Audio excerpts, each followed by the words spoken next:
All right, good morning once again. Welcome to day 48 of our class. As it says today, the plan is to go over homework problems number 1 and 2. And I'm going to start that literally in a matter of moments tomorrow. And I want to make sure people get this. Again, about four of the people who are in the class did not turn in a test for chapter 12 for whatever reason. Now, what I'm going to allow people to do is tomorrow I'm going to go over and do the entire test from problems. And I am going to tape it, etc. But of course, I'm not going to put that out there as a GitHub repo, as I'm not going to put out as a GitHub repo these 2 homework problems I'm doing today. But let's say you got a 70 on the test. All right. If you go back and redo it, you can make up 50% of the points you lost. So if you lost 30 points, you can pick up 15. I'm just going to go back and regrade it. All right. Using everything that was in there. And we'll talk a little bit more about that tomorrow.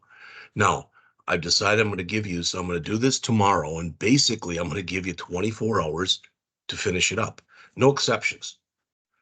I'm going to look at noon tomorrow, is right when class ends. I'm going to go look at everybody and see if they've redone this. All right. Now, some people got a very high 90 or right around 100, and I don't expect them to redo it. All right. But anybody else is more than welcome to. I mean, if you got a 99, I wouldn't redo it to get half a point, but again, everything is relative. It's you got to do what you got to do. Thursday, I'm going to go over the chapter 14 and 16 pretest. I'm going to build that from scratch. And it'll be in many ways similar to the test that you will take on Friday. All right. Now, it might seem like you're getting this stuff slammed at you, but I want to make sure that when we get to the database section of the class, that we have as much time to go over that as possible. Probably you realize this. I mean, today's the 19th. Next week, we're going to be going over chapters 17 and 18. 17 is on file IO. We're going to spend 1 day on that. I'll expect you to do the written test, but there'll be no homework on it. 18, we're going to do some programs as a class, and I'll ask you to turn one of those in. All right. But that's going to be on link, and don't worry about what that is right now. But then the following week, which is a short week because it's the last week in April, and it's the week with the Good Friday observance in there, we're going to Monday, Tuesday, Wednesday, and Thursday go over chapter 19 and begin databases. And then we're into April already. All right. So I plan on that'll give us chapters 20, 21, and 22. And I want to do one of those chapters per week. But I'm hoping to only lecture no more than 2 days a week, because you're going to get a project to work on.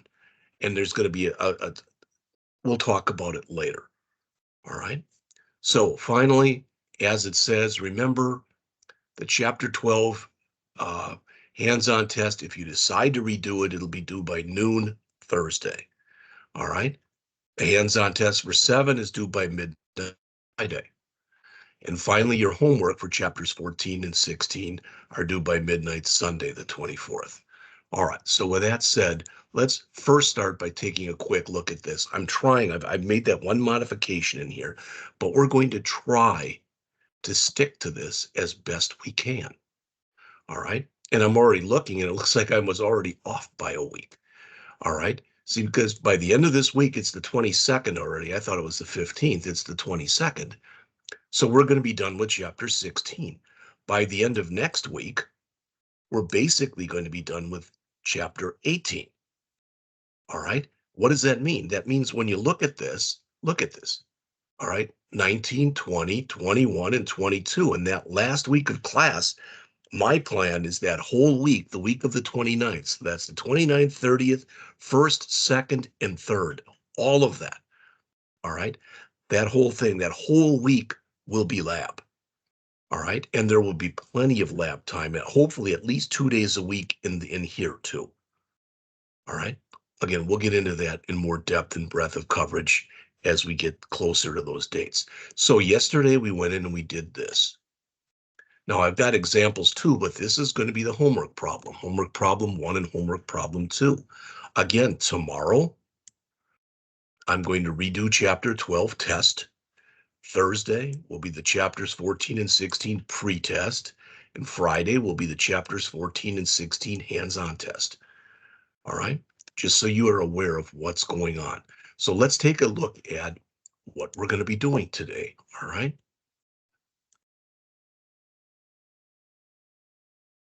So this is the test, the two problems, and let's just take a look at both of them quickly, and then we'll go back again to the first one. All right, the first one's going to look like this. It's a letter delivery program. There are going to be two classes in here. There will be a letter class, and then based off of that letter class, there will be a certified letter class. So the certified letter class is going to be a child of letter. Letter is a child of object. Everything is a child or a grandchild or a great-grandchild of object. So you don't even have to worry about this. But we're going to start by coming in here and creating this, and then we're going to create this. All right, now when you look in here, all right, when you look in there, you can see, hopefully, that we're going to have either 2 or 3 things that you put in. What do I mean? You'll put in a recipient and you'll put in a sent date. If there's a tracking number, all right, it's going to be 65 cents a piece with the tracking number. If there's no tracking number here and you click send, it'll look more like, okay. And I think you can send up to 10, yeah, up to 10 letters. Okay. So we'll get into all this stuff. I'm going to use a constant for the letter. I'm going to use a constant for the certified letter cost. I'll use a constant for the up to 10 letters, etc. So we're going to run through all that in just a moment. Then we'll go through this one, which has got probably the most complex interface that we've looked at all semester.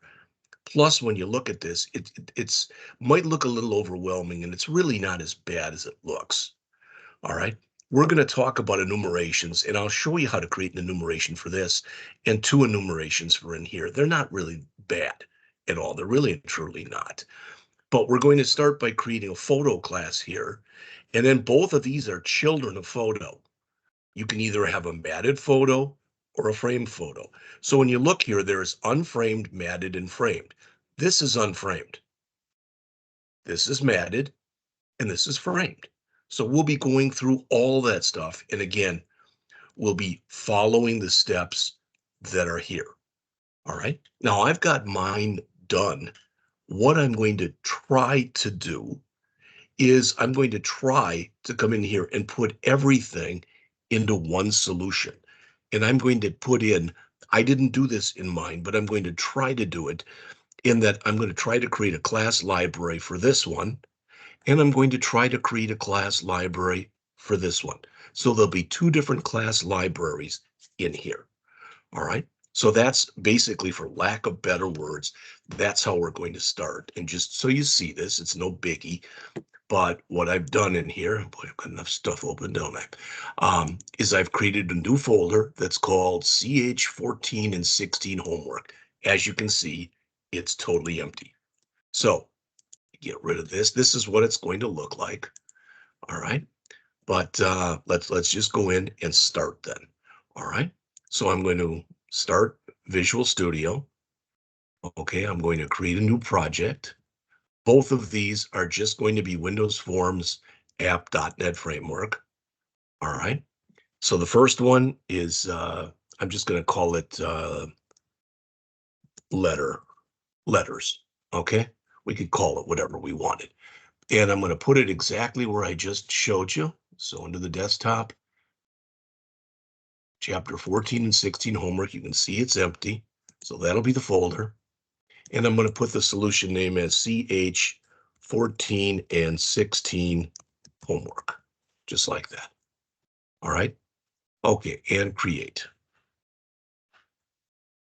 All right. I'm going to make this a little bit bigger, about like that. All right. I'm just eyeballing it. I don't really care. It's not that big a thing. And I'm going to come in here and do some of the stuff that I pretty much do right away, and that is I'm going to change the background color of this. Let's make it yellow. All right. And I'm going to do a save on this. All right. And I'm going to, so I can come in and rename the form. So I'm going to rename this form FRM letters. Okay. All right. That's enough to get us going. So now what I want to do is I want to go back to this and take a quick look here. All right. So I'm about to come in and create these two classes. I'm going to create them in the way I created them. So what I'm saying is, when we come in here, I'm going to create the instance variables, etc. I'm going to do it in the way that I did it. There's a bunch of ways you can do this, and I've explained many of them to you before. All right, so we're going to come in and we're going to create a letter class, then create a certified letter class. When we get done with that, we're going to create the GUI. And then when we get done with that, we're going to add the code for the GUI. Now, if we can do this, and let's just say we get this done by 9, let's say it's 9:10, about an hour from now, 9:15. All right, and we'll take a break. And if we do another one, the other one, if we get that done in about an hour, then the rest of the period today will be lab. All right. Okay. So like I said, let's just get going here. So what I'm going to do, as I've already mentioned to you, is I'm going to come in here and I'm going to create the first. So I'm going to add a new project. It will be a class library.NET framework, and I'm going to call it letter library, just like that, and click create. I don't particularly like to use this class that you get with it, so I'm going to get rid of that. Right? Okay, so I'm in here in my letter library, and the first thing I'm going to do is I'm going to create this letters class, or letter class, I'm sorry. So I'm going to come in here to the letter library, I'm going to add a class, and I'm going to call it letter.cs. There it is. Again, I typically get rid of all this stuff and change this to public. All right, let's go back and take real quick. Let's take one more look at what we're supposed to put in here. All right, so it looks like it's going to have two private variables. These are our class variables, recipient, which is a string, and date time, sent date, which is a date time. I'm also going to add another one in here, and I'm going to add a price. All right. And I'm going to make that one a double. You could make it a double or a decimal. It really doesn't matter. Now, then in here, when you look, what do we have? Well, it looks like we're going to have a constructor, and it looks like it'll be a full arg constructor in that we're going to add both the recipient and the sent date. All right, and we'll set those. Also, you'll notice that we want to override the toString method. All right, we'll do that at the bottom, and we'll set that up in just a bit. Then notice that with our getters, all right, with our getters and setters, we're going to have one for recipient, one for sent date, and one for price. Notice the one for price is virtual. Why? It's virtual because it'll be 50 cents if it's a regular letter and 65 cents if it's a registered letter. All right, that's why we want to be able to override the price. All right, so hopefully that helped a little bit in your understanding. And let's go in and start to write this. All right, so I'm going to start by creating the instance variables. And again, I'm going to make 3. So private string underscore recipient, private string, private date time, underscore sent date, and a private, whoops, what did I do there?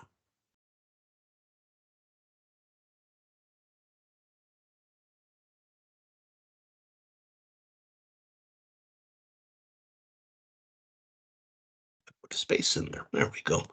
And finally, a private double, and that'll be underscore price. Now, I'm going by a test that was written by an instructor that used to work here, I would have made these a decimal.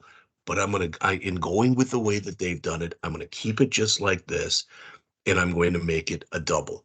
What's the difference? Really, decimals are made for monetary amounts and things that could be monetary. So that's why I would do it. But it's totally fine to do it the way they've done it. It doesn't hurt anything to make it a double. All right. So then I'm going to come in here and create the constructor. Now, even though we've got 3 instance variables, I'm only going to allow for two of them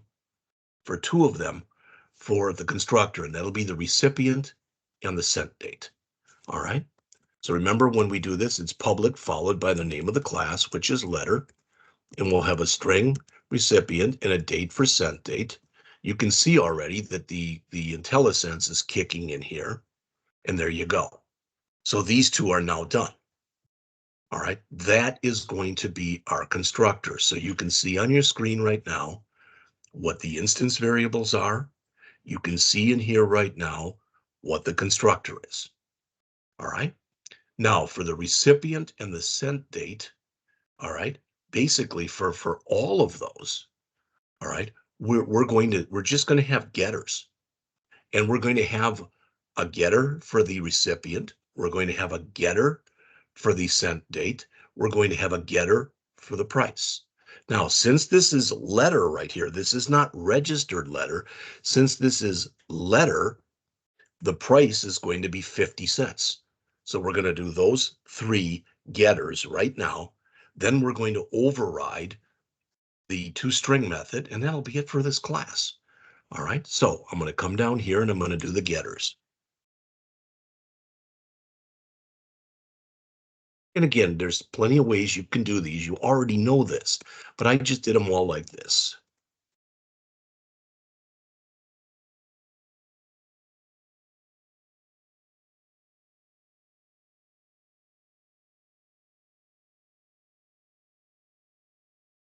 So there's my first one. All right. And then I'm going to have another one for the sent date.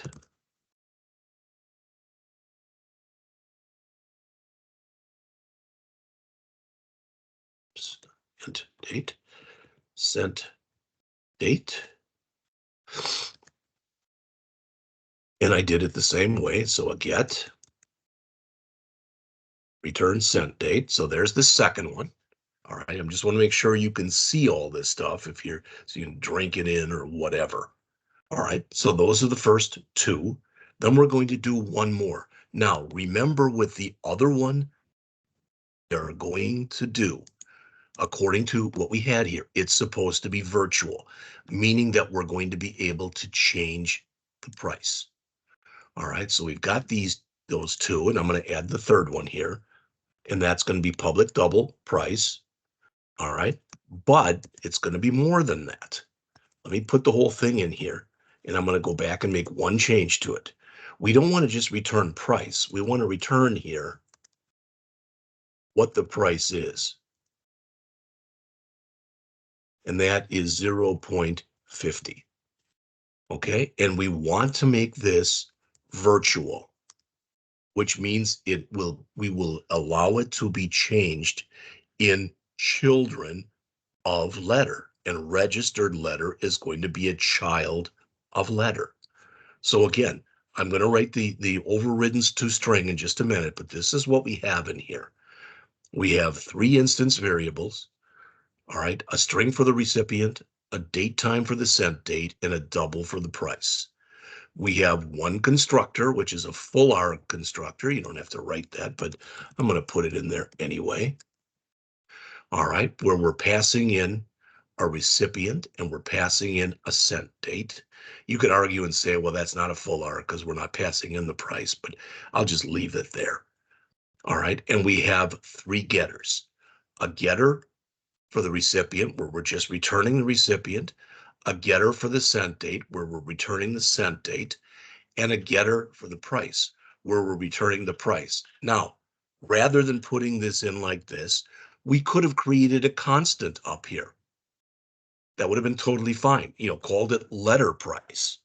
That would have been okay. So there's a lot of different ways that this can be done. All right. Finally, the last thing we want to put in here is we have to say public override toString. Now, as soon as you put this in like this, it automatically puts this return base.toString. I don't want any of that, so I'm going to get rid of that right away. What do we want this to say? Well, I'm taking what we want this to say from what's in here. Okay?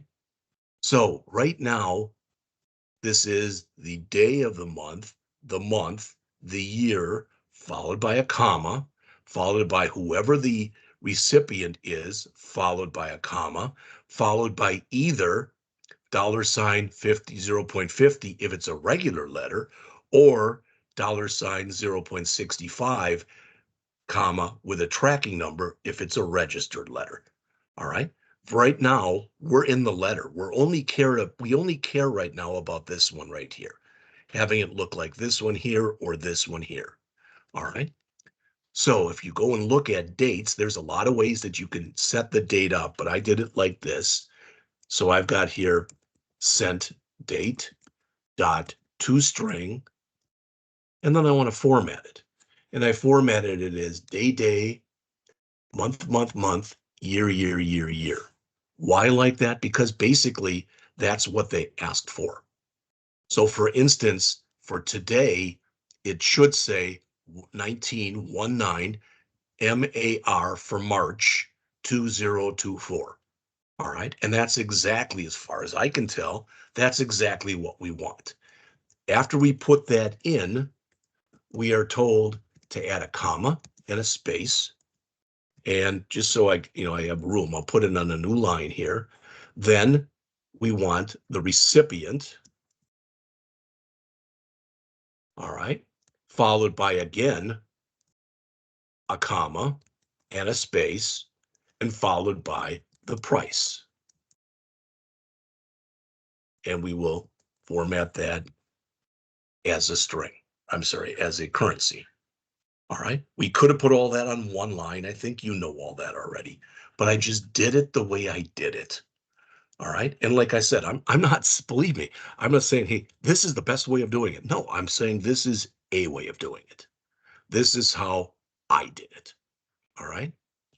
All right. In fact, let's move this. You have that line up here. There you go. Okay. So right now, everything I've shown you in here, these 50 lines approximately, I guess it is 50. This is our letter class. All right. So file, save all right now. And for now, at least, I'm going to close this. All right. Now, in that letter library, the next thing I want to do is I want to put in our certified letter class. All right, so I'm going to right mouse click on my letter library, and I'm going to add yet another class, and we're going to call this one certified letter.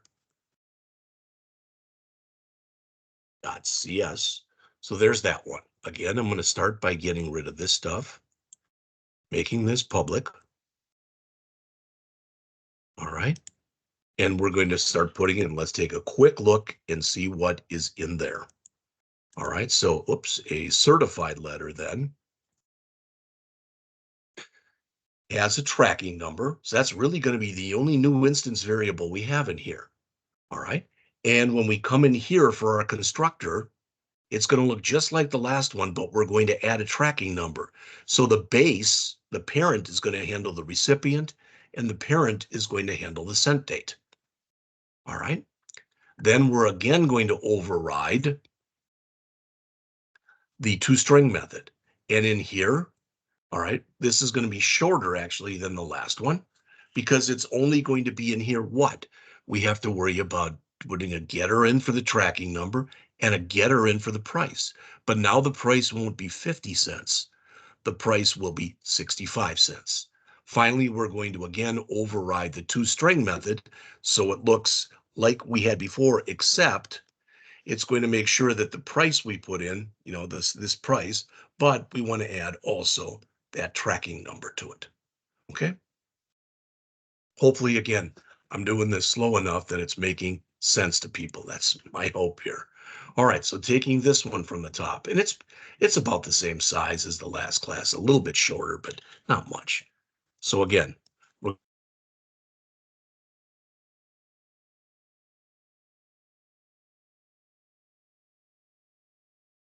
instance variable, right?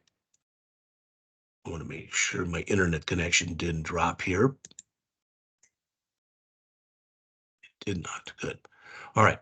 So there's our instance variable, just one tracking number, and then we're going to do our constructor. Again, I'll call it full arg, even though we're not accounting for the price in here. All right, so again, public, but this is certified letter, not letter. All right, and in here, we're going to have a string for the recipient. We're going to have a date time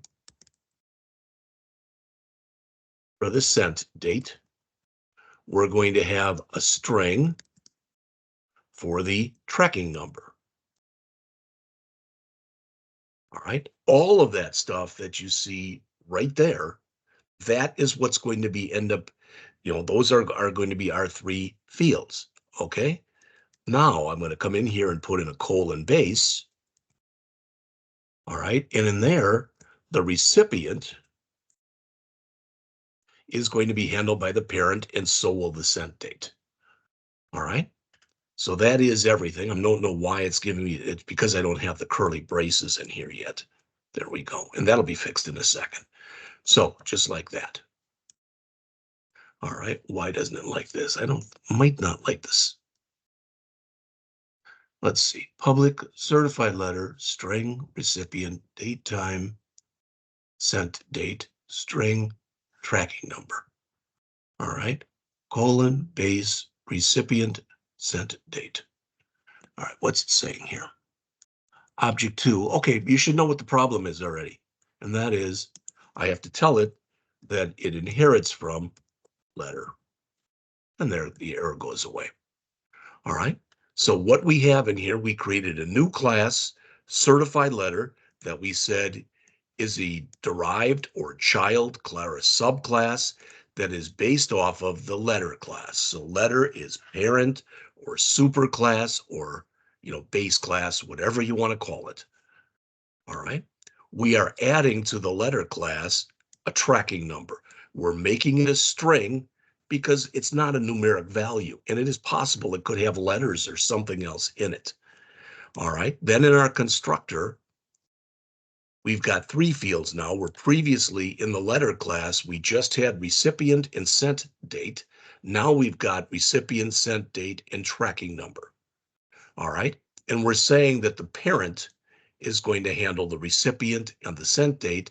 We, in this class, will handle the tracking number. And again, hopefully at least, that makes sense to everybody. All right. All right. We're going to have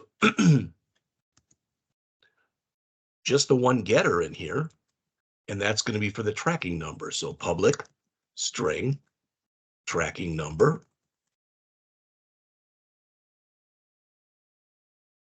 All right.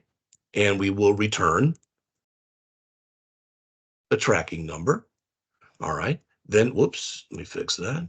Just like before, we're going to do an override. All right. Public, double price. And now when we do this, no, I don't want to, I could do it that way. All right, but we're not. So I'm going to come in here and say get, and we're going to return not the base price. We could price plus 15. We could do that, but it's 0.65. All right. Now, the only thing that's left to do is to override the toString method. Before we do that, I just want to mention one thing. Going back when we did the letter and we did the price, we used the word virtual there. Because we use the word virtual there, we are able to now go in and override it. Those two things work in tandem with each other. Virtual means that it's to be overridden. All right, and I think what I'll do, since I already kind of nicely did this one, all right, I'm going to just grab this and just make a couple changes to it. All right. So right now, this is the same as the other one was. We still have the sent date with a comma, the recipient with a comma, the price. All right. Okay. Then I'm going to add here plus, and we're going to put in another comma in a space plus, whoops, plus the tracking number. Okay. So that is both of our classes that we're creating in here. We created a class library. Okay. And we're going to use those in here. So one last time, okay, we added a tracking number, which is a string. In our full arc constructor, we had the recipient, the sent date, and the tracking number. The letter class will handle the recipient and the date. We will handle in this class the tracking number. That's handling it in the constructor. That's giving it the getter, so we're able to return it. This is overriding the price, which was 50 cents for a letter, now 65 cents. This is overriding the two-string method. It's the same as what we had before, except we added a plus sign and then this at the end. All right, so we have now, I believe, correctly created, we'll find out, our two classes. All right, so let's come back to our interface. And the first thing I'm going to do in here is I'm going to right mouse click on here and choose add and choose reference. And I'm going to go and add my letter library before I did anything. All right, I have not even gone in and built my interface yet. All right, but I've got that done. So let's go in and let's build the interface. Now, one last time here, taking a look in here, this is what the interface should look like. All right. So I don't know if this is the way they did it, but this is how I did it. I made that box and I made that a group box. So I had two group boxes in here. All right. And in this second group box, basically, I just put in a big multi-line text box, nothing else. All right. This is going to have, as you can see, it's going to have it's going to have 3 or 4 labels: recipient, sent date, tracking number, and this additional fee. And it's going to have 3 text boxes, and it's going to have a button. I'm not going to worry about a clear button. I'm not going to worry about an exit button. All right. I can put them in. And in fact, in mine, I did. If you want to do that, go ahead. If you don't want to do that, go ahead. I mean, the clear is pretty easy. Clear, clear, clear, set the focus. And exit is just exit. But I'm going to make it look like this one right here, or at least try to make it look like this one. Okay. All right. So let's come in here and do this. So I'm going to come in, let me move this over a bit. There we go. Start by coming in here and putting in a couple group boxes. All right. So this will be the first one. And I'm going to make it darker so that it stands out. And I'm going to copy it. And this will be the second one. And I think what I'm going to do, just so I have enough room, is I'm going to pad that out a little bit, and I'm going to make that a little bit wider. All right, so this is where I'm going to put in my recipient, my sent date, my tracking number, etc. And this is where I'm going to actually show the information when I put it in. So in here, I'm going to start and do that one first. And I'm going to create a text box, and I'm going to put it right here. Now, if I do this, see what it did? Because it's not multi-line right now. So I'm going to make it multi-line.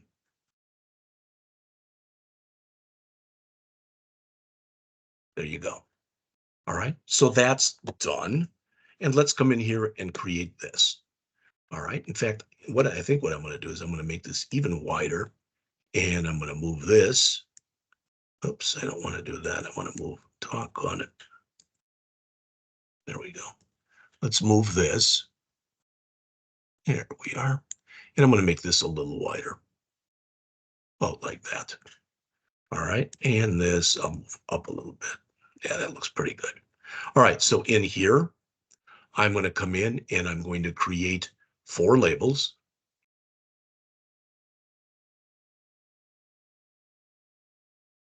All right, and I'm going to make them the original color, so the original background color here. So they stick out a little bit. Set auto size to false.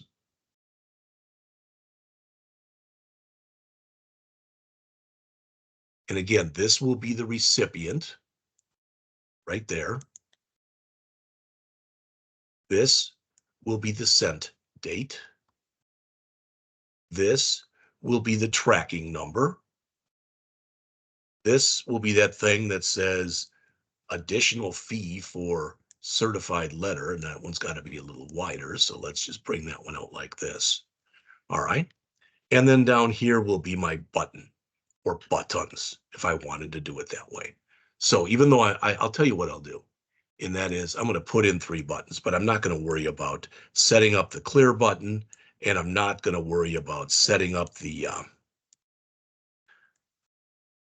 I'm not going to set up the clear button, and I'm not going to set up the exit button. All right, I'll just do it like this. That looks good enough.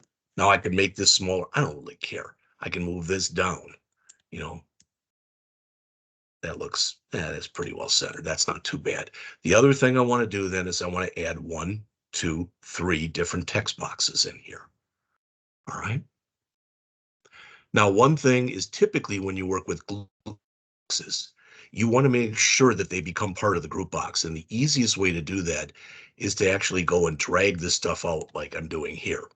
You have to do it like that? No. But what I'm showing you is, again, the easiest way of doing this. Then I should be able to just copy and copy.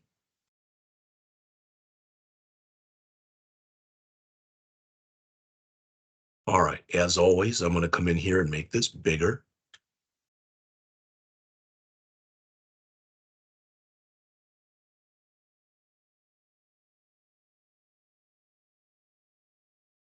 All right, so there's that. I'm going to make this in here bigger as well.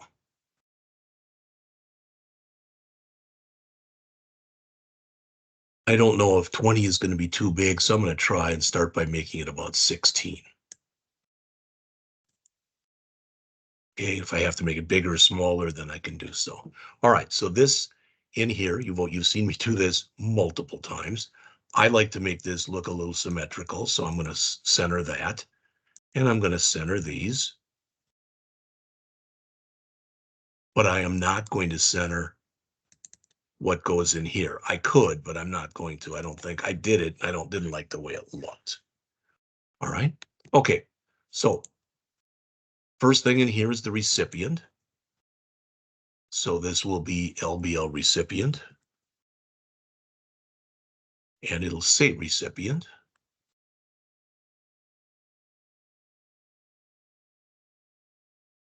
All right. Whoops.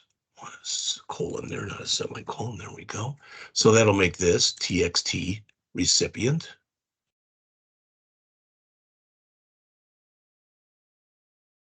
All right. The second one is sent date.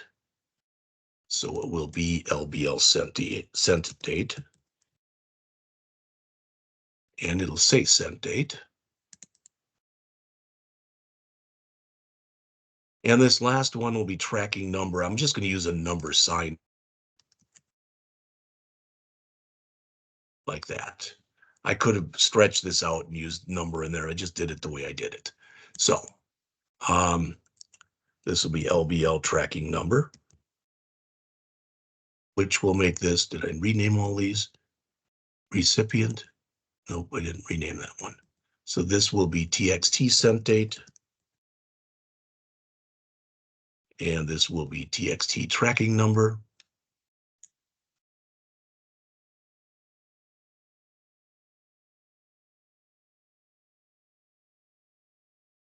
All right, and this one is just basically, it says additional fee for certified letter. So I'll just call this LBL additional fee. And you could call that whatever you wanted, I guess.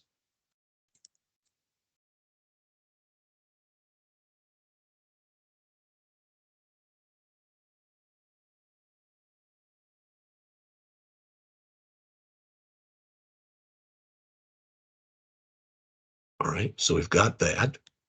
And then again, this one, I think they told us to call it send.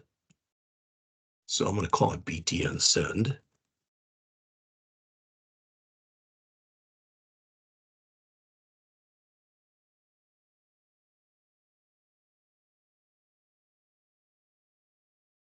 And even though I'm not going to do these right now, I'll still have them set up. Maybe I'll do those during the break.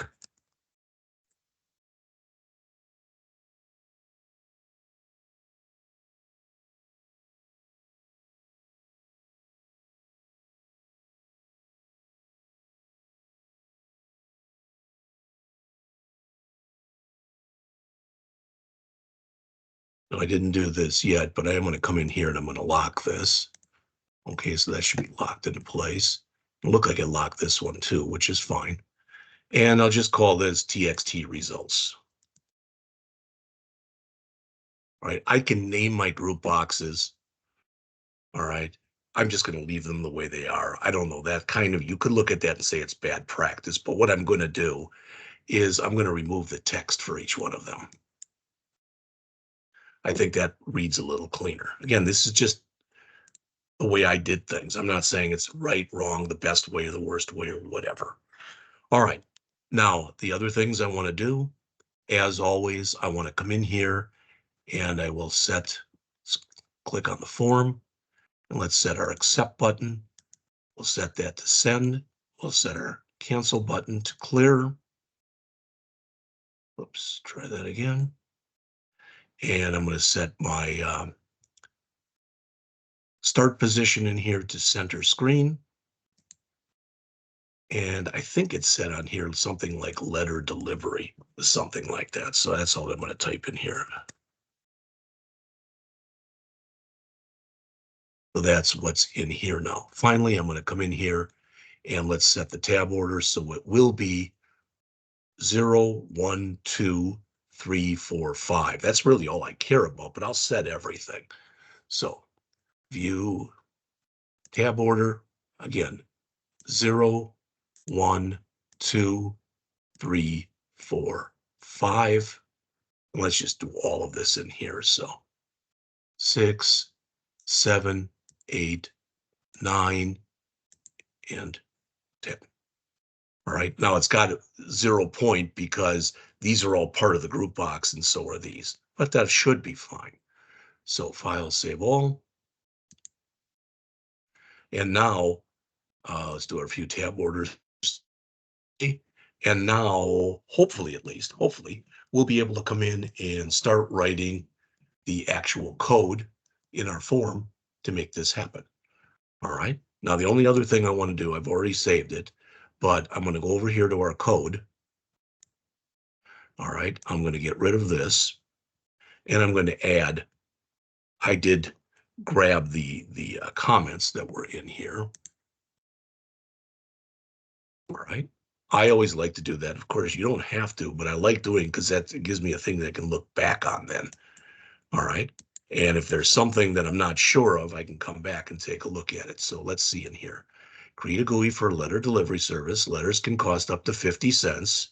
Certified or additional 15 cents to send, but include a tracking number. Okay. You can send up to 10 letters.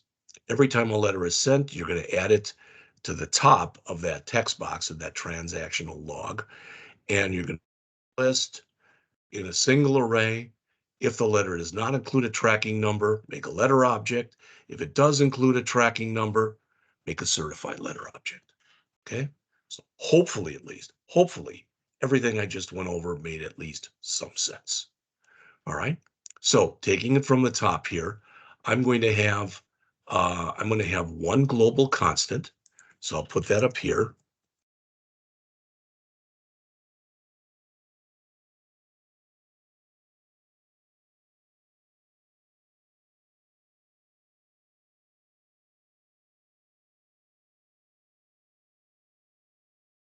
And I will tell you, I would never take off for something like this. But what I did in here was I ended up creating a list of letters, a list of certified letters, and then a string that's basically going to hold what's going to go into that text box. Now you can say, well, yeah, but it said in there to make an array, etc. I made one array and I made two lists. You start to see the pliability of using lists and why lists are really, in many ways, they're better to use a list than they are to use an array because it's so much easier to add things. Plus, it'll automatically extend the size for you. So in here, again, these were our declare and initialize our class variables, just like we've been doing all semester. Okay. So I've got a list of type, a list of type letter, and it's not, okay, I want it to be of type letter. Now, when it does that, you'll notice in here, it already put that in for me using the letter library. And now, since I'm making a list, I also want that using system collection generic. So it's got all that in there for me. All right. Okay. So list letter, we can call it whatever we want. And I called it letters. All right. And it's a new list, but I did give it a size to start with at least, and that's total elements. We wanted to give it a size of 10. Again, if we'd made that an array, okay, that's all it would hold. All right. But since I made it a list, it will actually hold more than that. So I'm going to make another list here of type certified letter. All right. That I called certified letters.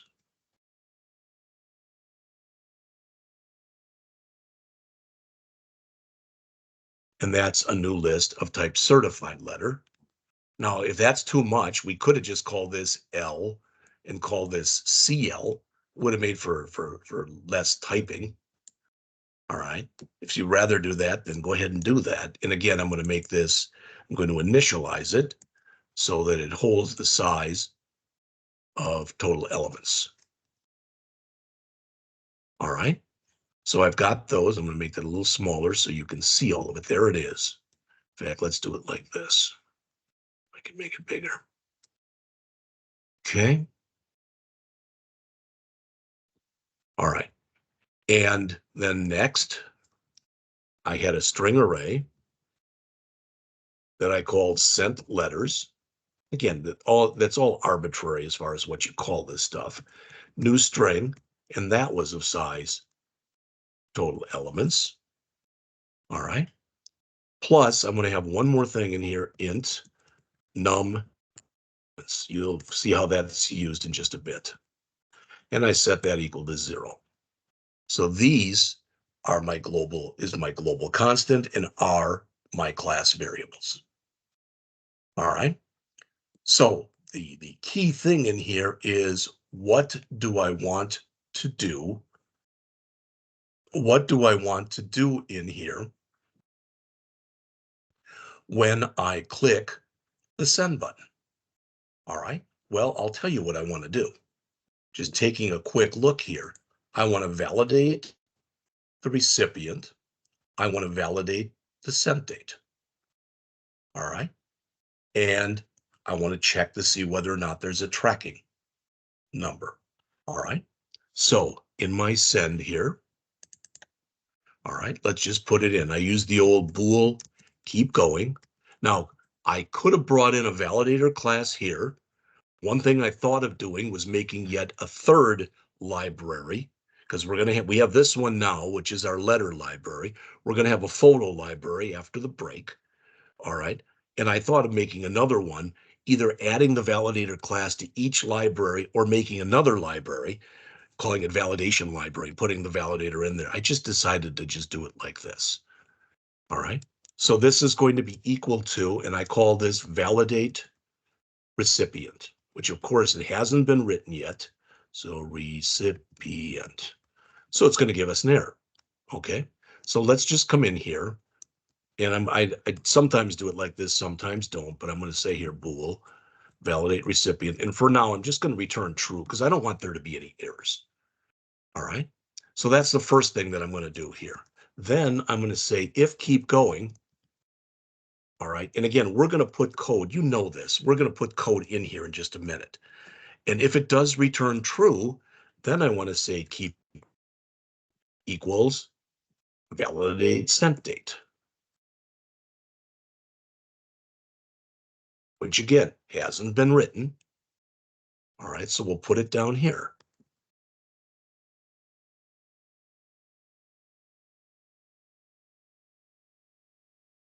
And again, just so I don't get any errors, all I'm going to put in here now is return true.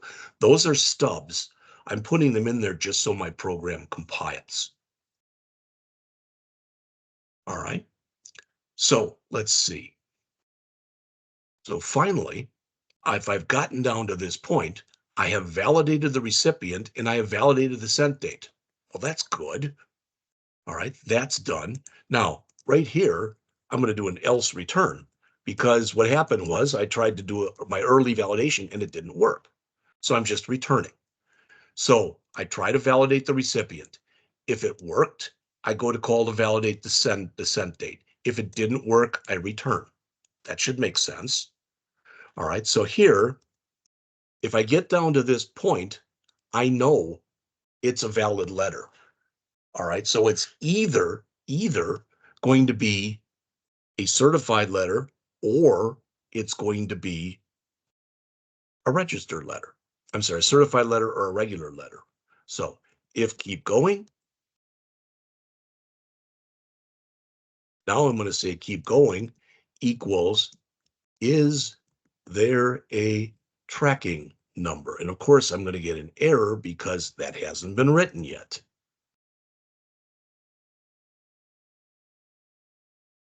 All right, so I'll put that down here.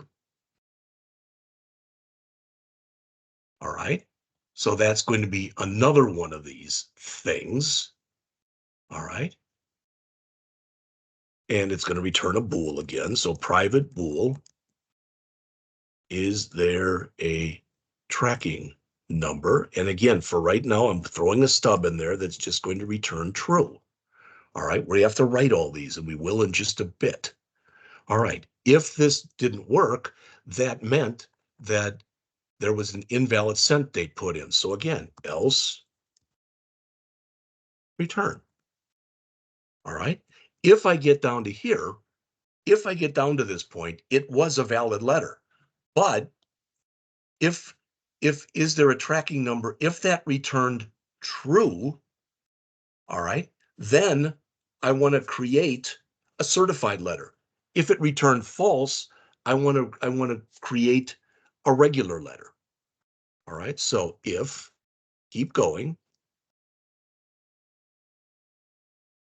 and I'm going to just call this instantiate a certified letter. Now, of course, that hasn't been written, so I'm just going to comment that out for right now. Else, I want to instantiate a non-certified letter. So let's just bring that in here. I just called it non. I could have just said instantiate a letter. All right, that's it for this one. Now, we're not done, of course, but I just want you to realize this is what we're doing. We first want to validate that there was a recipient. Then we want to validate that there was a sent date. If both of those are true, then we want to see if there's a tracking number. If there is a tracking number, we instantiate a certified letter. If there's not a tracking number, we instantiate a regular, or what I called a non-certified letter. All right. Now, again, I'm not spending the time in here to write comments because I want to get this done so you have time to work on it yourselves. All right. So to validate the recipient in here, all right, rather than just returning true, let's get rid of that, which of course is going to cause errors, but that's all right. All right, let's fix it right away. So if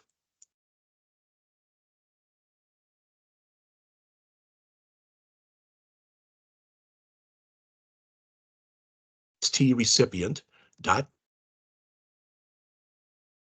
right, well, what do we know? All right, we know that we left that recipient area empty. That's all we're checking. All right. If you don't want to do it like this, remember you can also write it by if is what is it? Is null or empty? Whatever the heck that is string. I don't remember what it's even called. I'm just going to go back to what I had there. Like that. All right. Now what I am going to do here is I'm going to come down to the bottom and I am going to bring in, all right, very quickly. I want to bring in that, let's bring in the exit stuff because I want to have an error message in here. Okay. All right. So I will double click on clear. I'm not going to write that now. And I will double click on exit just so I can put all that in there. There. So exit now works. All right. So I can call now my show error message. All right. And I'll say recipient name cannot be empty. And then I'm just going to ask, you could do this in a lot of different ways, of course, but I did it like this. And then I said, please try again. Now, it's empty. Oops. You know that it's empty. All right. So there's nothing in here. There's nothing to clear. It's empty. All right. So all I did after this was I said txt recipient dot focus. And I'm going to return false. Now I could come in here and play with ret val and all that other stuff. This is how I did it. All right. So I can now come in here. And if I get down here, I can return true. If you think it's cleaner, and it actually is, we could have come in here and said bool ret val equal true, like that. And then here just said ret val equal false. And finally return ret val. That actually is considered to be a cleaner way of doing it because there's only one return statement in there. All right. So now I should be able to test what I've done so far. All right. So let's do a file, save all, and see if we leave the recipient empty and we click send if we get our error message. That's empty. Empty recipient name cannot be empty. Please try again. And there's our cursor. Okay, that's a good start. All right. All right, let's write the next one. Validate the sent date. Okay, now this has got a little bit more work to it because what we have to do is we have to validate that we actually put a date in there that made sense. Now, just so you know, all I checked for was a date time parse. Did you hear what I said? All I checked for was a date time parse. I didn't check to see if it was a date in the future or a date in the past, etc. I didn't do any of that stuff. So I put this in as a try catch.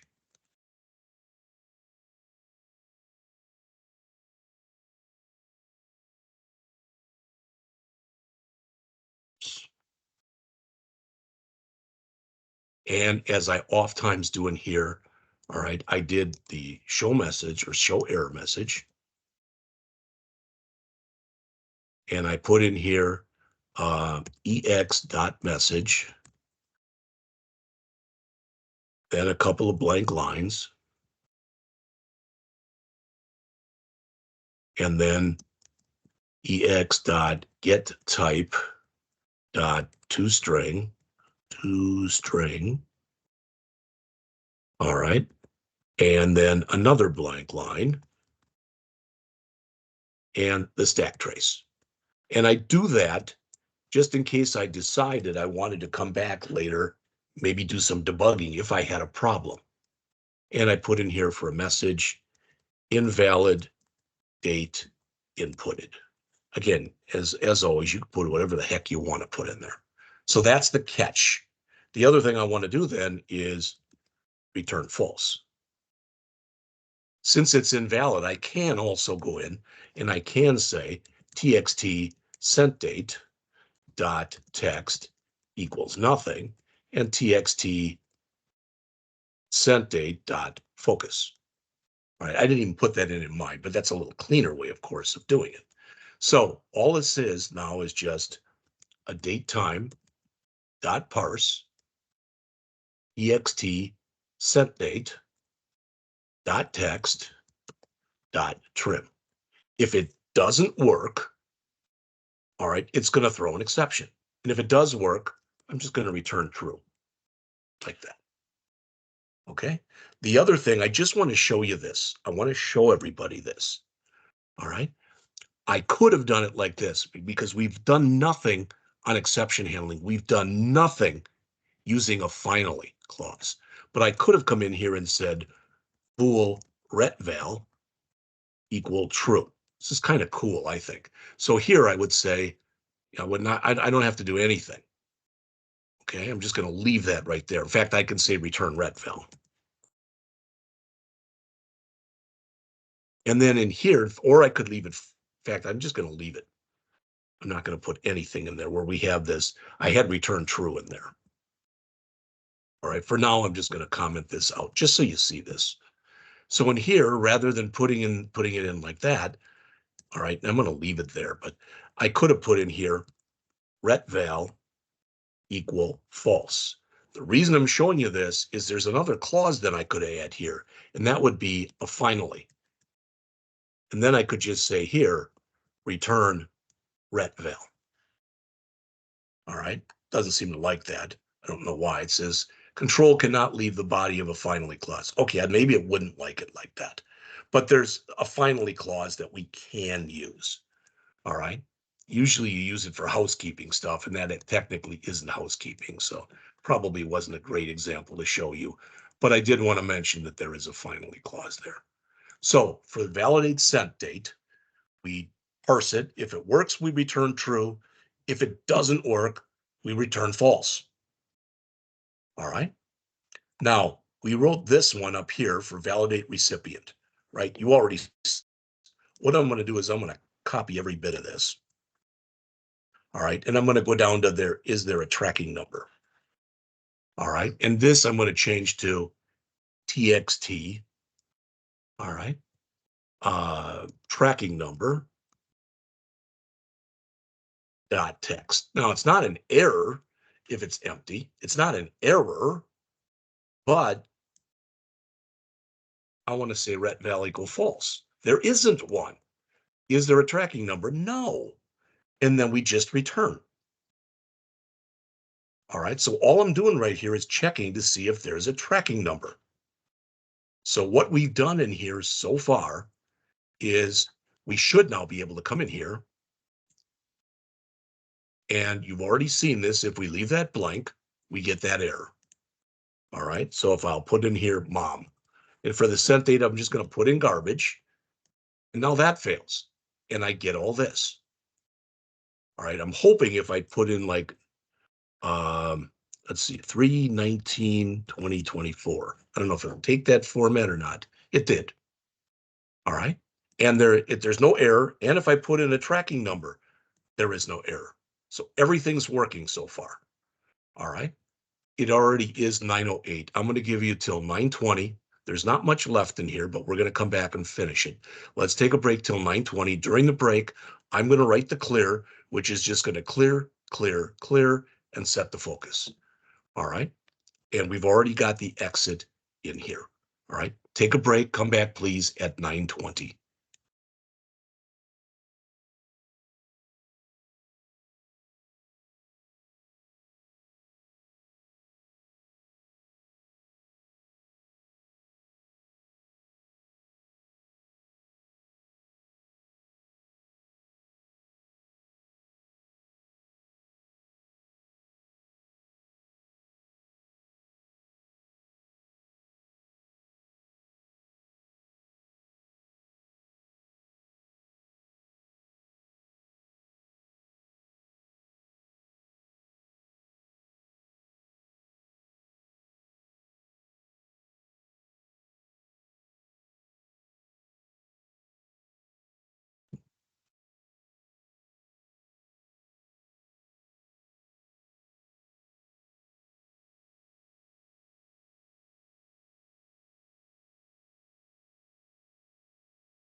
All right, it's 9:20, so I'm going to continue a couple things.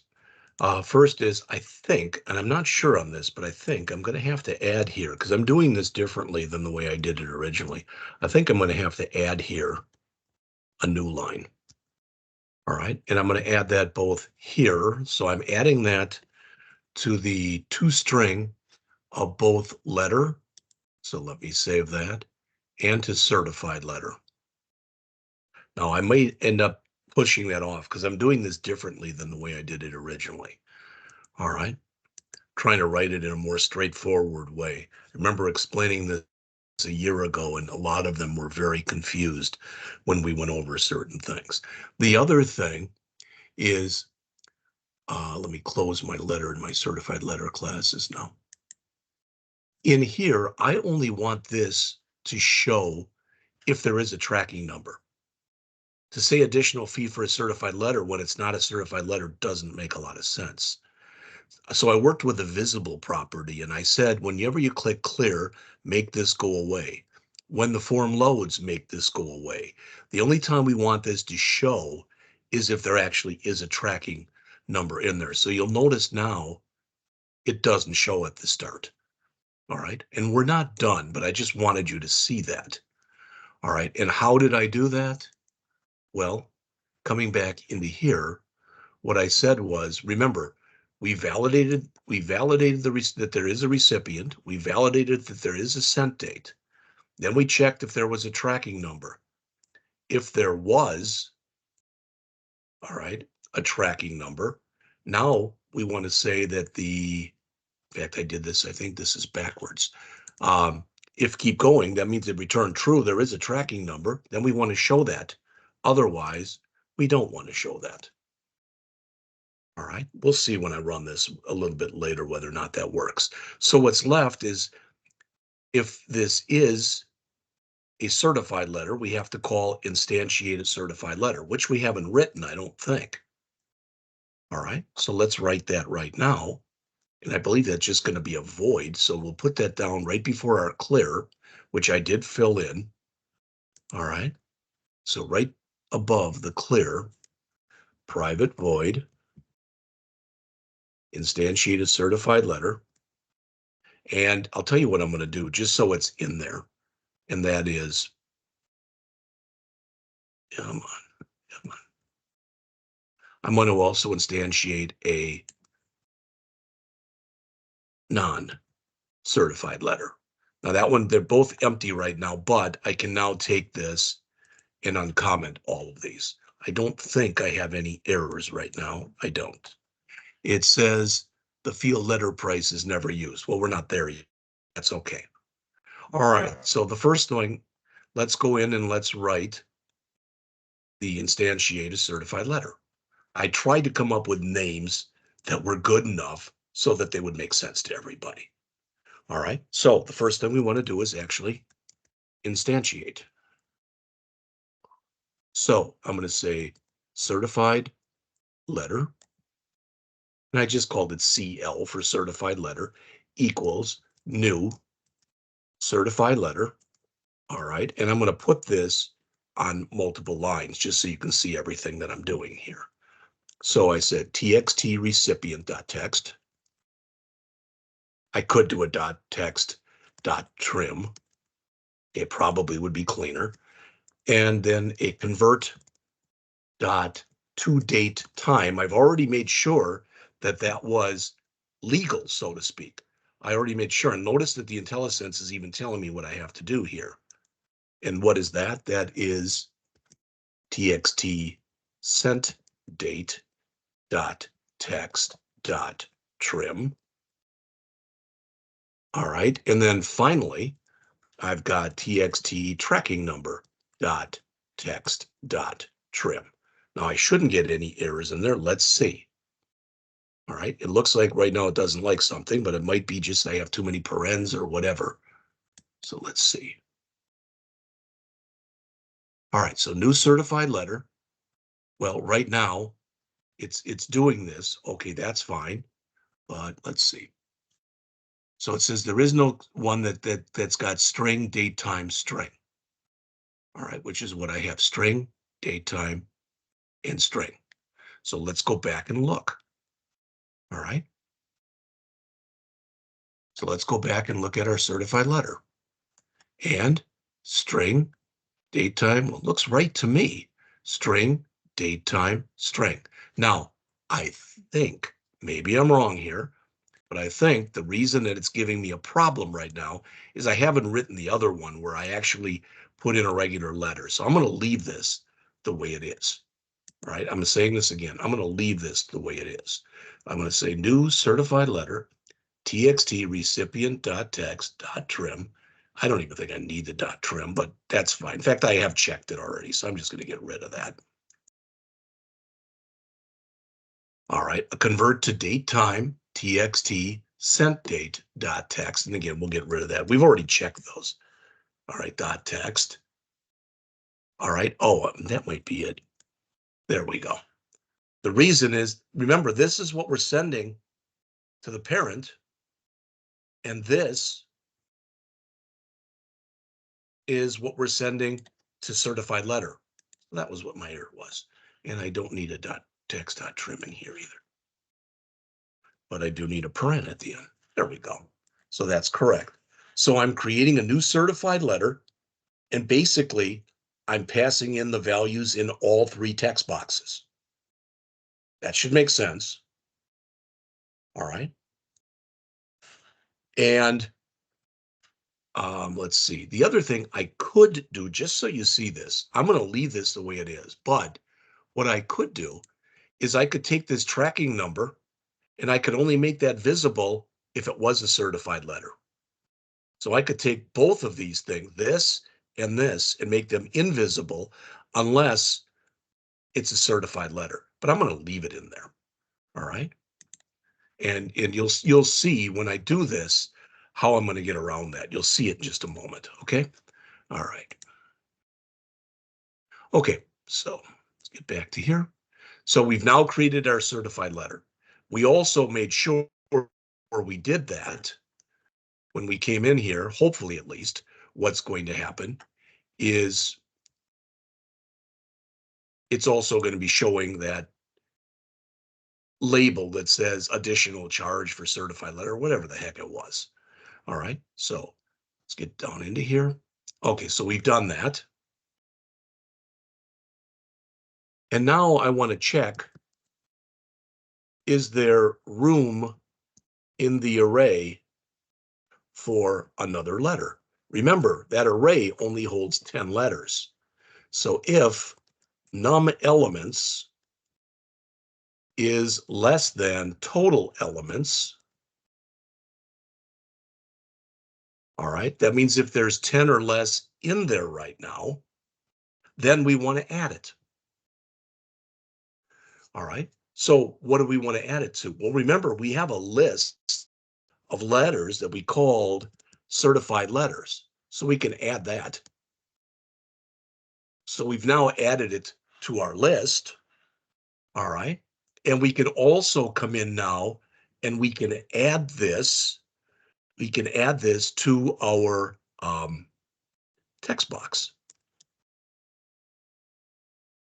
Results, not recipient. We want results dot text plus equal the certified letter dot to string. Okay. And I don't know. I think what I'm going to do is this, and I'm sorry because I'm going to change something that I changed before. I think I'm going to add right here \r\n. I'm going to put the line break there. It's not really, I don't think it's good practice to put a line break in the class like this. So I'm going to get that out of there. And I'm going to put it in the code rather than putting it in the class. I think that's a cleaner way of doing it. All right. Sorry about that. All right. So we've done that. We also, well, that thing should be visible. And let's see, we also want to add one. So plus num elements, because we did add an element. All right. And if we didn't, so else we're going to show an error message that says, I don't know, can't add more elements, something like that. And I'm going to say in here for the title rather, the array is already full. Maybe that's not a great way to say it, but I'm going to do it like that anyway. All right. Now, I'm not even sure because like I said, I made a bunch of changes on here from what I did earlier. So I'm not even sure right now it's going to work, but it's much better written than the way I had it before. Let's see what do we have here. Get rid of that. Okay. So let's see if it works. All right. Cable company. 19th, oh, it's just a 3/19/2024. All right. 19 March 2024, cable company 65 12345. And this showed. Hey, that's great. So far, it works. Now that I'm looking at this after I click send, probably what I want to do is call clear then to clear all this stuff out. All right. So I'm going to do that. All right. So after we do that, and after we wrote all that out, let me close this and let me close this and bring this back. All right. So after we did that and we wrote it right there, I'm going to call clear form. Because it's clean to do that. Otherwise, it was an error. Now we're going to do something very, very similar. All right. For the other one. So I'm just going to copy everything that's in here right there, and I'm going to paste it in. But I have to make changes. All right. So up here, remember we were doing an instantiate, but we were instantiate a certified letter. And in here, we are going to, instantiate a, let's just say regular letter. In other words, a non-certified letter. So it's letter, and I just called it L equals new letter. And we have to get this out of there. We don't have a tracking number anymore. Okay. Now you can see already the changes I'm going to have to make. This is going to change this to letters, and we're going to add L. All right. I think there was a little L, sorry. And this will be a little L as well. So let me run this, and we'll come back and we'll look at everything that's in here. All right. So file, save all. Let's run it. And we'll say mom. We won't make that certified. So 3/19/2024, and there'll be no tracking number. All right. So send. Okay. It cleared 19 March 2024. Mom, 50 cents. All right. Then we sent one to the gas company. All right, let's just say we sent that already. So we'll say 3/15/2024, and the tracking number was 12345. All right. Again, it cleared. We've got the date, we've got who it's sent to, we've got the price, and we've got the tracking number. Now, the only thing I didn't like is because it actually did show this, but it went so fast because it cleared right away. All right. So I could decide maybe I don't want to clear that in there or whatever. Okay. But it works. The point is, so let's go back and let's look at the entire program, the code here from the start. All right. So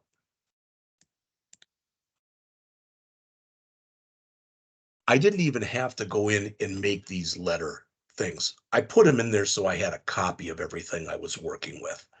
You didn't have to do that. The program would work fine without this. If I do comment these out, which I'll just do just to show you, that means I'm going to get two errors down here, and that's when I'm adding them into here. So those two lines where I added them here and here, I just would have to comment those lines out. If you don't care about having a permanent copy, you can leave that out. All right, which means that then this would be, you would have still this, the total elements, then just the string array and the number of elements. Now, one thing I didn't do, and I'm going to do it in a moment, is I'm going to try to put 10 letters in there and see then if it fills up, and it won't let me put in an 11th. All right, so you can do it either way. Okay, so we validate the recipient, and all we check for in the recipient is, was it empty? If it was empty, we give a message that says empty recipient, you cannot be empty, try it again. We set the focus and we return false, otherwise we return true. If we returned true, all right, so I'll put comments in here. Validate recipient, return true. And then in here, it would be nice to put a comment sign in there, right? Validate recipient, return false. So if it returned true, we now want to validate the sent date. If it returned false, we just want to return. All right, so in here, shouldn't do it like that. So here, validate sent date, returned true. And in here, it returned false. So if it returns true, now we have to check and see if there's a tracking number. It is valid. It's either a registered letter if we get to this point, or it's a non-registered letter if we get to this point, because we validated both the recipient and the sent date. All right. So in here, in this case, this returned true.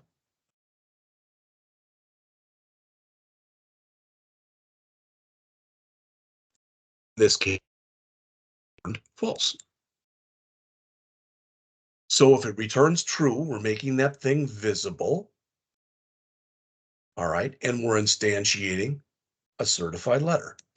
Otherwise, we're making sure that that label is false, and we're not instantiating a certified letter. Okay. Validate recipient, we already went over. Validate sent date, I kept it simple. All right. So I put a try catch in, attempt to parse this. If it works, return true. If it doesn't work, give an error message. I'll put a bad date in there in just a second so we can verify that that works. All right. For the tracking number, I put nothing on that. We don't know if it's a regular number, if it'll take anything, except we put a trim in there, so we can't just put in blank spaces. But you can put letters in there, you can put numbers in there, it doesn't matter. If it's empty, we're returning false. Otherwise, we're returning true. If we return true, we're instantiating a certified letter. So we need to provide the recipient. We need to provide the date, which has got to be converted, but it's okay because we've already verified that it's a valid date. And we need to put in the tracking number. All right. And then we have to check and see if there's room in the array. This room in the array, this is really means that in this, in what we have here, in other words, in that text box, that multi-line text box, have we put in 10 things already? If we have not, we add it. All right, with this line here, we add 1 to our number of elements and we clear the form. Otherwise, we can't because it's full. And then we do pretty much the same thing, except in here, we've only got the 2 fields. We don't have the tracking number field. All right. And that pretty much is it. So let's see. I'm going to do one more thing. So file, save all on here. Let's come back to here. Looked like there was plenty of room in here, so I am going to make this bigger.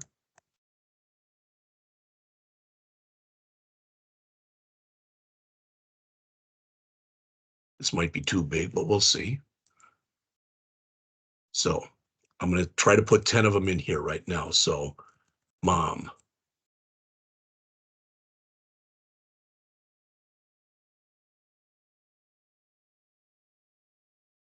Okay. Let's just two. Oops, that's right. It empties out. So dad.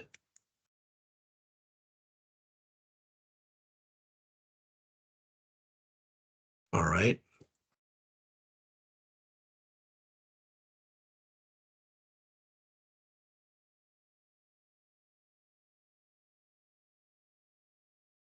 I'm not checking for, see, a little too big now, but I'm not checking to make sure that, for example, I could have duplicate tracking numbers. I'm not checking for anything like that.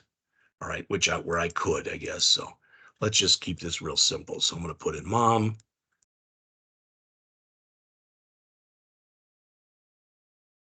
save that, send mom again.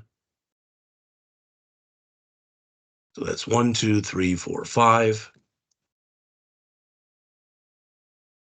6, 7, 8. I think that's 8. 1, 2, 3, 4, 5, 6, 7, 8, 9, 10. Now let's see and validate or verify. It won't take another one.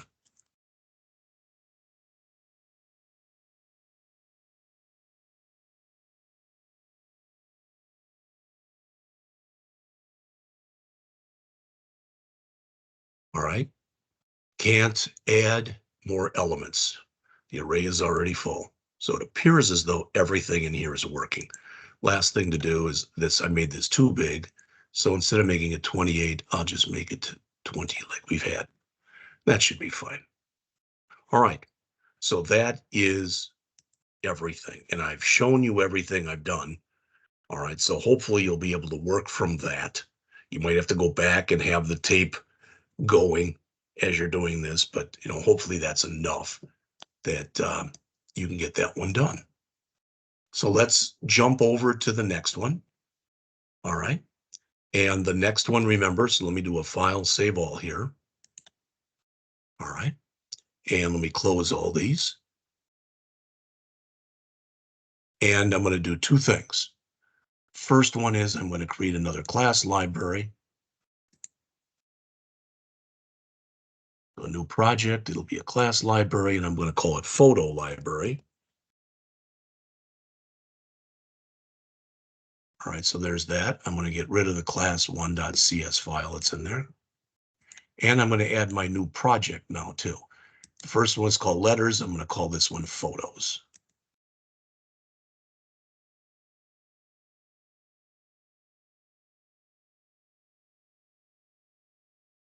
Right, and this one I'm going to make quite a bit bigger. Just put it down to the bottom, and I think it can be thinner, about like that. I don't know. That's good enough. All right, and I'm going to save it. And I'm going to change the name of my form. Make it FRM photos, something like that. Now I'm going to come in here and I'm going to just change my color. And we'll make it, I don't know, let's make it that. All right, I'm not going to build anything yet. So file, save all. Let's go to our class library, our photo library. All right. So I'm going to close this and I'm going to come back. Before I write them, which I'm going to do right now, let's take a look at what's in here. We just finished this one. So now we're this one. Notice 8 by 10 photos are $4. 10 by 12 photos are $5.99. All other sizes are $9.99. Okay. Just made it fairly simple. So even if you get a really big thing like 50 by 60 or whatever, it's $9.99. You can add a mat, which means it's matted, or a frame, meaning it's framed. Matted photos then are $10 more. Frame photos are $25 more. Again, override the two-string method on all of the child classes so that they display all field information. Again, you'll notice when you look in here, we've got width and height. Then we've got photo, where we're putting in width and height. We're overriding, just like we did before the two-string, we're making it virtual here, and we're overriding it here, and we're overriding it here. All right, so all pictures have a width and a height, regardless if they're a regular unframed photo or a matted photo or a framed photo. All right, if it's a matted photo, we have to add to the width and height the color. So that's this, what color is the mat going to be? And if it's a frame photo, we have to add both the material and we have to add the style. All right, all of these, color, material, and style, they're put in as enumerations. And enumeration is a user-defined data type. So we're defining a new type called color. Color.black is going to be equal to 0, color.red 1, color.green 2, color.4 blue 4, and color.white 7. Why didn't we make these 0, 1, 2, 3, 4? We could have. But this way we can add something in between red and or between green and blue if we want, and add something between blue and white if we want. In the same way, all right, these are just 0 to 4. So a pine material is a 0, an oak material is a 1, a steel material is a 2, a silver material a 3, and a gold material a 4. And in here, all right, a simple style is 0, a modern style is 1, an antique style is 2, a vintage style is 3, and an eclectic style is 4. All right, so let's make this right now. Let's start by creating the photo class. Then we will create a matted photo class and we'll create a frame photo class. And you should already know this. Both of these will inherit from this one. All right, so we'll do that. Then we'll build the interface. By that time, it may be time even for another break. We'll see. But then we'll come back and we'll write the code for this. And that'll be it then for today. All right, so let's come back to here and let's add our first class.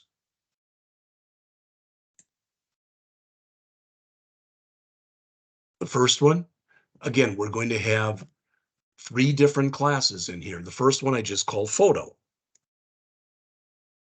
So it's photo.cs. As always, removing that, and I'm making that public.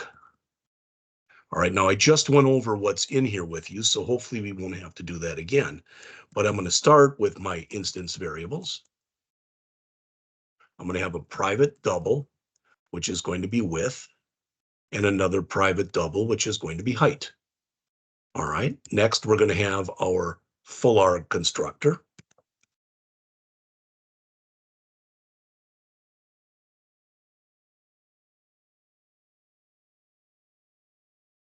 All right, so public photo,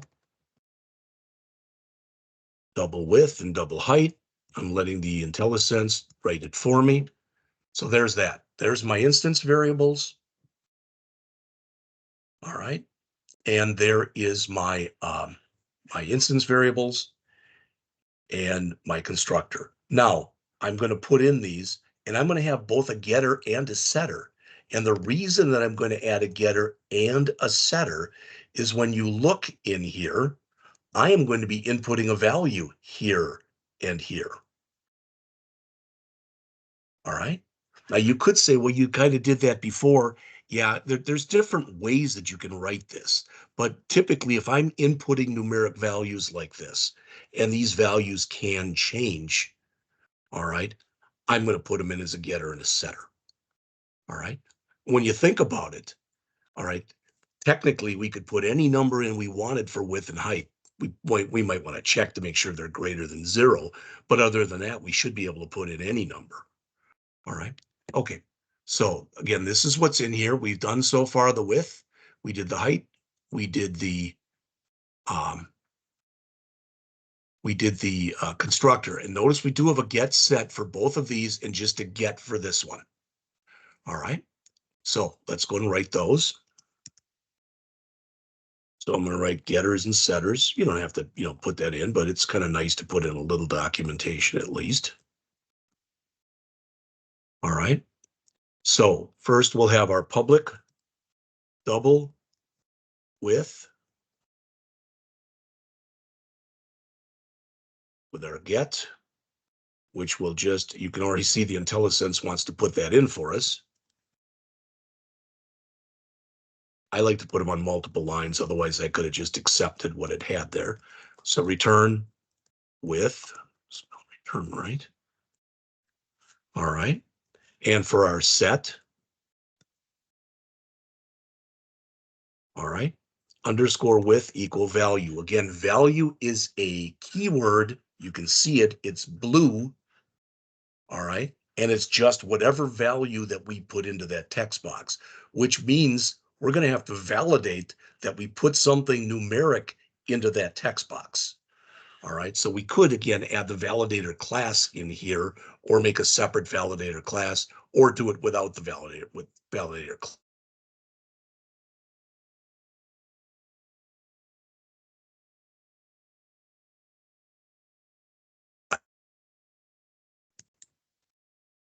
And I'm going to make this length. I'm sorry. Was it width and length? Width and height. I don't know where my brain is here. So height and height. So now we've gone in, we did our instance variables, we did our full arc constructor, we did our getters and setters for width and for height. Sorry about that. And now we have to add two more things. All right. As we take a look in here, what do we have to add? Well, we've got the width and we've got the height. All right. And did it tell us to do something else in here? I want to go back and look. Let me close that one. We don't need that up anymore. All right. So we've got in here width and height, and we want to make price in here virtual. All right. What does that mean? Well, when we look in here, these are $3.99, right? Oh, let's see. So matted photos really don't even have a price. All right.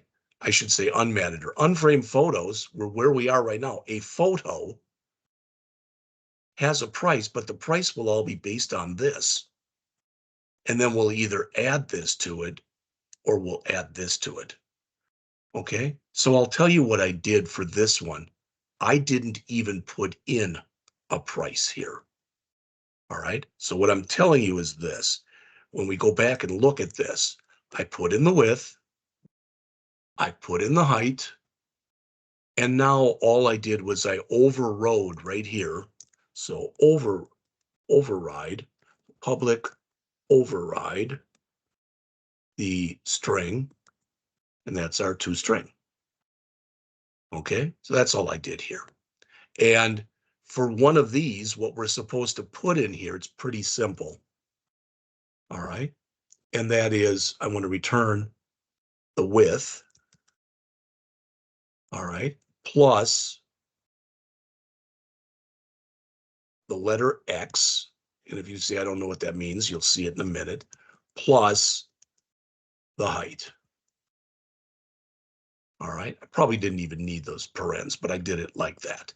What is that? 8 by 10. That's it. Width by height. That's all it's going to say if it's going to be an unframed. All right, we'll still have the price in there, so you don't have to worry about that. We'll hit on that later. So this, right, this is our photo, a width, a height instance variables, a full arc constructor where we pass both in, getters and setters where we get and set the width, we get and set the height, and an override on our toString. All right. And I don't think it matters. You can put public override or even override public. I don't think it matters. You can put it either way. All right, so there's the first one. So that is our photo class. All right. Okay, so let me do a file save all here. And let's close that for now. And it doesn't matter which one we create next. I'll do the framed one next. I think that's the one they told us to do next anyway. No, man, well, I'm going to do it. I'll just do it in alphabetic order. So I'll do framed next. So in our photo library, I'm going to add another class. It's going to be called framed photo. Okay, there it is. Again, remove that. Make that public. All right. And the other thing, this inherits from photo. All right. And let's see, public class, framed photo, photo. Isn't that what we call this one? There's framed photo. Well, where the heck did I put that? So let's see. And I stupidly put that inside of the project. So let's just move it. So let's cut it. And let's move it into our photo library. My error. All right. And this one is right. So I want to make sure the namespace says photo library on it. There. All right. No biggie. And notice now, public class frame photo. All right. And it says here, there is no argument that responds to the required. Well, we haven't put it in yet. All right. We're getting those errors because this is not complete yet. That's all. All right. So let's start putting in the stuff. Remember, a framed photo. I'm doing this one because it's got two different enumerators in here. These are enums. Enum is short for enumerator, again, meaning that it is a user-defined variable. All right, so let's start putting those in. So I'll first put in the material enumerator. We'll put those in a second. Then we'll put in the style enumerator after that. All right, and all you do to put these in is I'll say public enum material, because that's what we're told to call this. And then in here, we'll just, it's 0, 1, 2, 3, and 4. We can say pine. We can do it just like this: oak, steel, silver, gold. And it'll automatically put those equal to 0, 1, 2, 3, and 4. Or if you're more comfortable, you can add them manually too. It really and truly does not matter.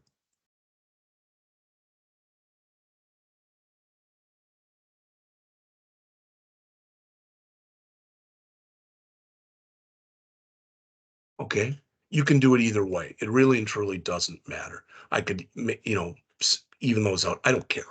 So there's that one. So let's do the other one. So we're going to have another public enum, and that'll be called style. Now this one, again, is set up the same way.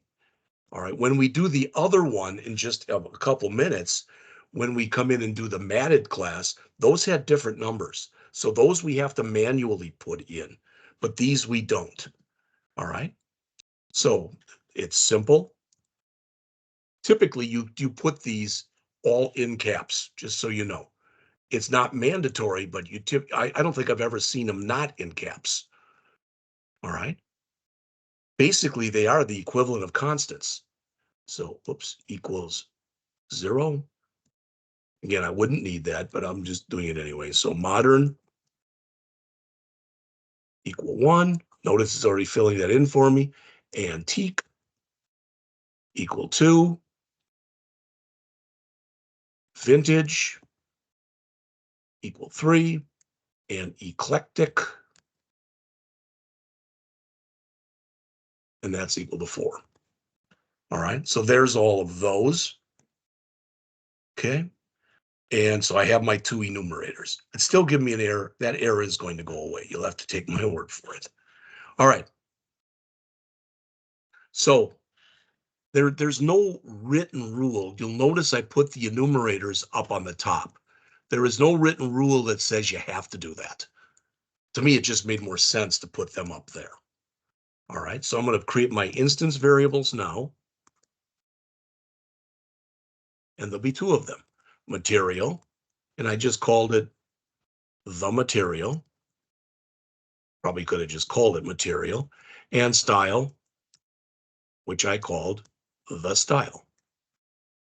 All right, so those are my two instance variables. Okay, now I need a constructor.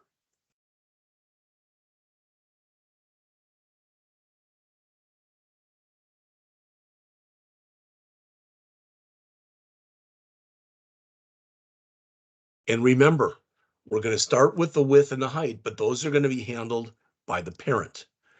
Public EUB LIC. This was matted photo, right? Framed photo. Where my head is. All right, so framed photo. Okay, and in here, let me move this up. All right, we'll have a double for the width, a double for the height. All right, we'll have material, the material, and we'll have, oops, what happened there? Oh, so material, the material, and style, the style. All right, that's handled all of that. All right, but again, we just like before, we need our colon, base, and then width and height. All right, you better spell base right if you want this to work. All right, and we need our curlies. And you'll notice that error is now gone that was in there before. All right, so better put an L there. So this will be underscore the material equals the material, and underscore the style equals the style. All right, now what's left? Three things. We need the getter and the setter for the material. We need the getter and the setter for the style. And we need to again override our toString method. All right. So again, these will be our getters and setters. And I'm going to cheat a little bit here, and I'm just going to grab one of these from here just so you don't have to watch me type. I think it'll be faster to go like this. All right, I'm going to get errors, of course, but we'll fix it right now. So the material,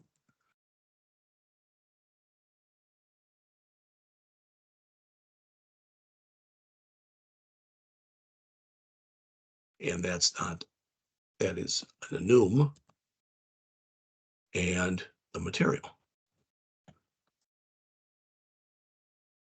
All right. And we will need to do it again. Somehow I lost a curly brace there. So we need to do it again with the style.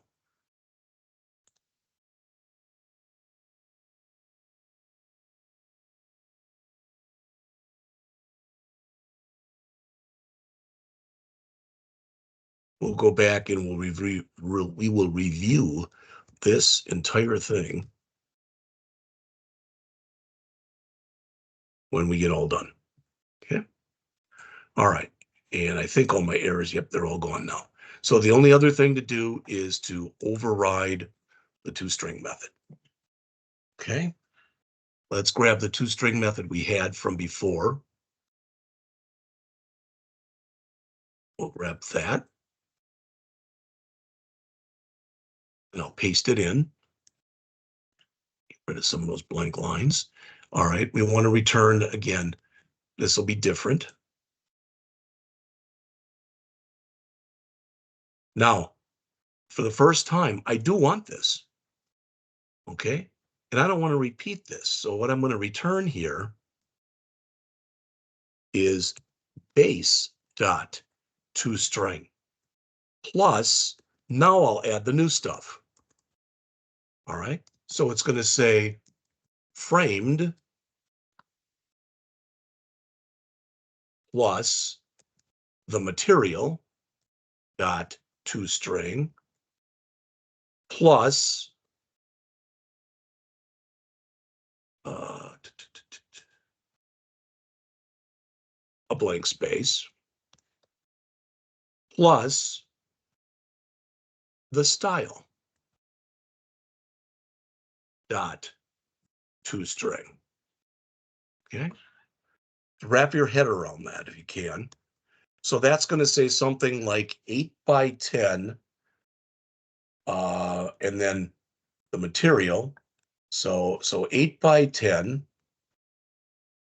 pine vintage, something like that. So taking this from the top, we made a framed photo class that we started off with 2 enumerations. The first enumeration was for our material. Notice it didn't even like that I even those out, and that's fine. And then we did our other enumerator for our style. All right. Then we created an instance variable, one for the material, one for the style. Then we created our full arg constructor, where the width and the height are going to be handled by the parent. So that's the base call that you see in there. And the material and the style are handled here. We had our getters and setters. They are the same thing. They are a get, return the material, set the material equals the value we passed in. That value is going to be whatever check, whatever radio button we selected. Okay. Same thing with the style. All right. And then finally, here's our overridden toString method. So there's that one. So far we've written a photo class. We've written a framed photo class. And now we want to create the matted photo class. Again, we'll do this one, see what the time is. If it's around 10:20 or so, we'll take another break and then we'll finish this up after the break. All right. So let me do a file, save all. And I've got photo and I've got frame photo. All right. So they're both in my library. There's frame photo and there's photo. So let's go and add one more class. And this other class will be matted photo .cs. And as always, remove that, make that public, and colon photo.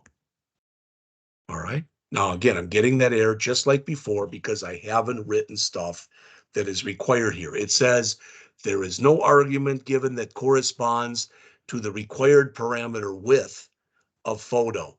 And if I did give it a value, it would say there's none for the required value height. All right. So let's start just like we did before. We're going to start with a color enumerator. Now these do have different numbers. So here we do have to put the numbers. So black equals 0. Oops. Black equals 0.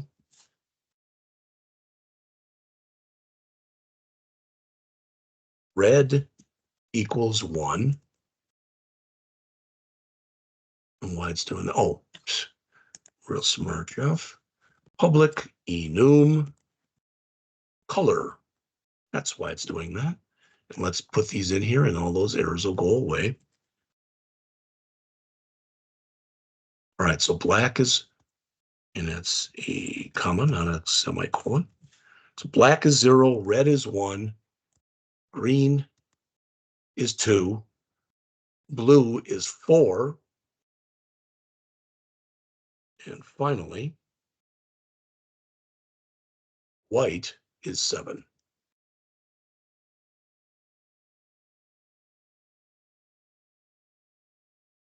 All right, so there's that. That's the enumeration for color. All right, let's create our instance variable. I want to see something quickly if I can. Really should have probably made these private.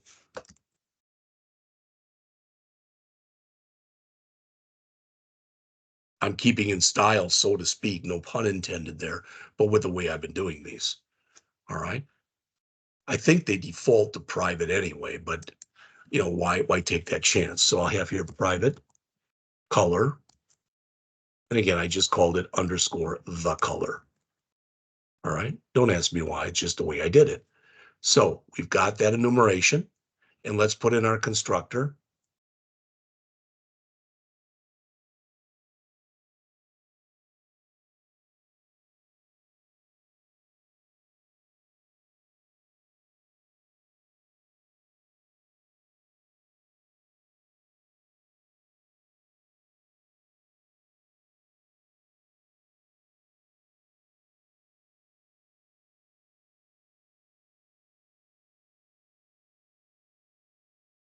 And again, that's everything, but we need to put in, as before, colon base with height.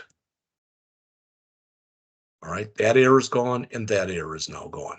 The only thing, again, that we have to add is this. The color equals the color. Okay. And we have only the one getter and setter.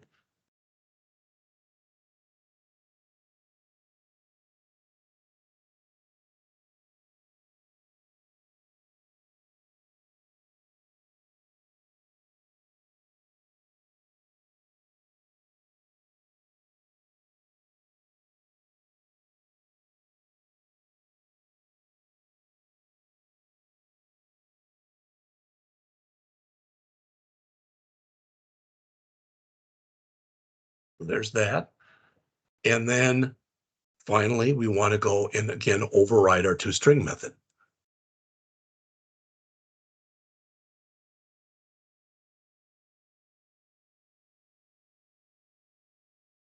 All right.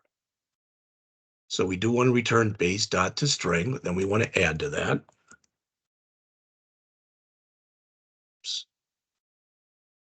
We want to add,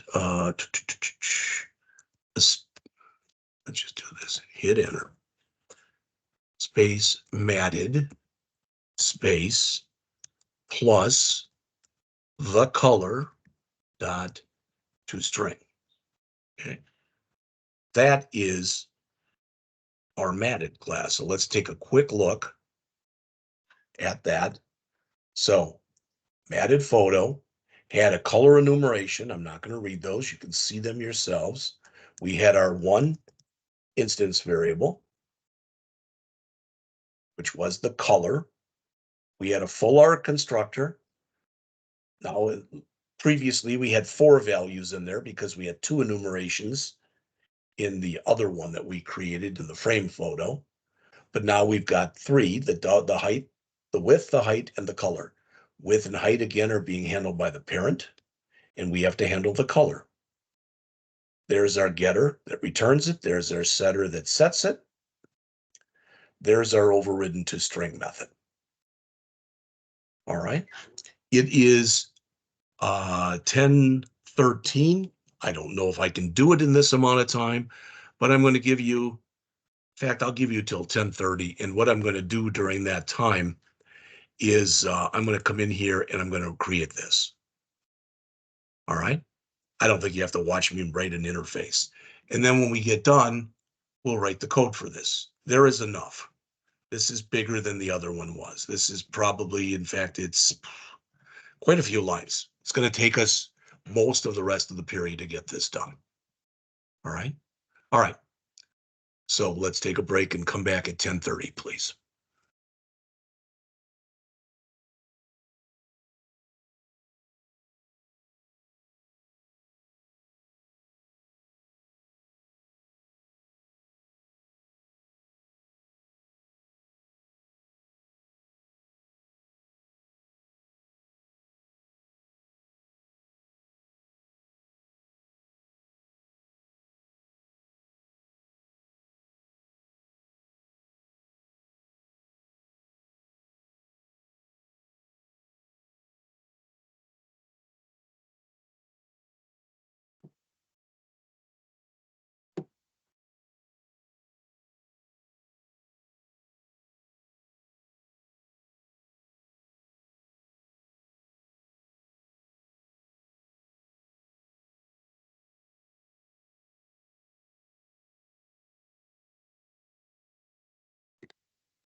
Well, as you can see, I'm not finished yet. I'm just almost finished with creating the interface and renaming everything.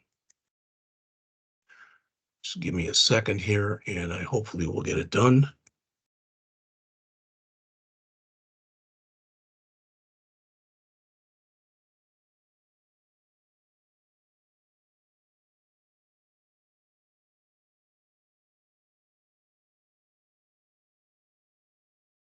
Make these smaller.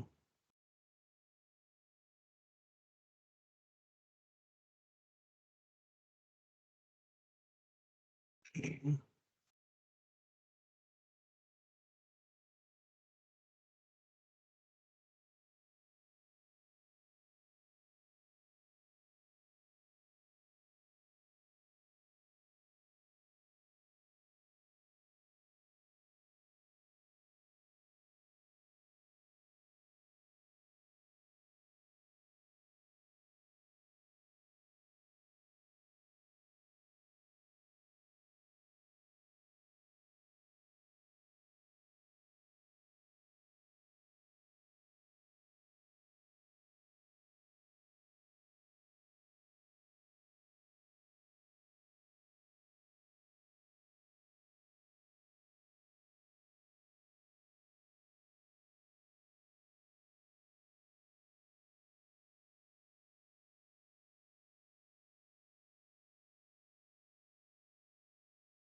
All right.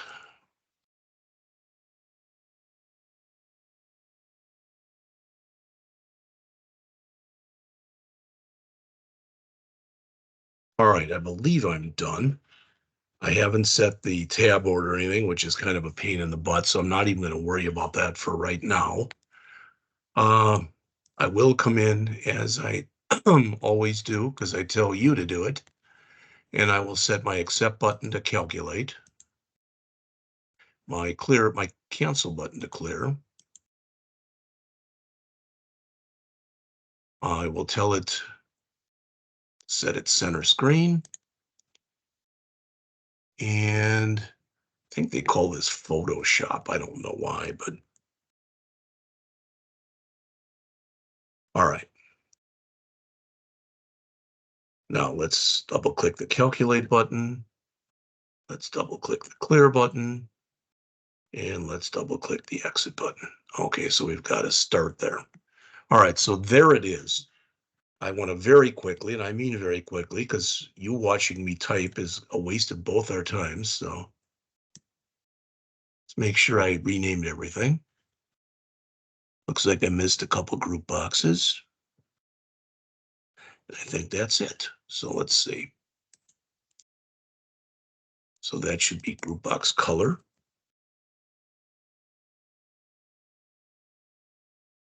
That I think I did name. That's GB material, and this one should be GB style. And if that's all I missed, then that isn't really too bad. Taking a quick look, it looks like I got everything else. All right. So I guess let's come in and start writing some code. All right. I have quite a few global constants in here, about half dozen, and I've got quite a few global variables in here. And I'm going to put some stuff in here that's going to require some explanation too. All right. So let's start by coming in here, right? As always, I'm going to get rid of this. And in case I need it, I again copied the comments.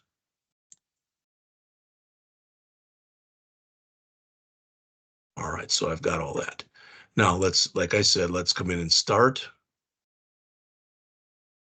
with our global declare and initialize global constants.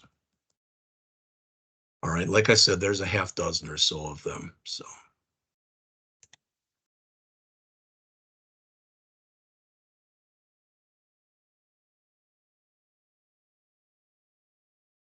an 8 by 10, we were told, is going to be equal to equal to $3.99.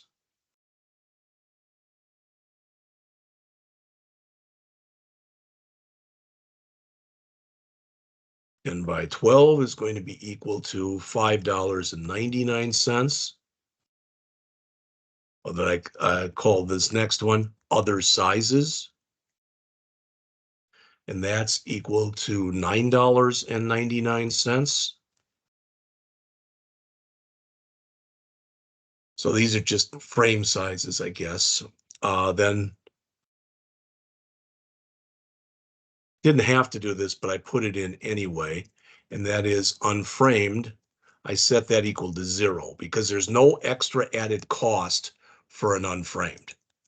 All right. For a framed and a matted, there are.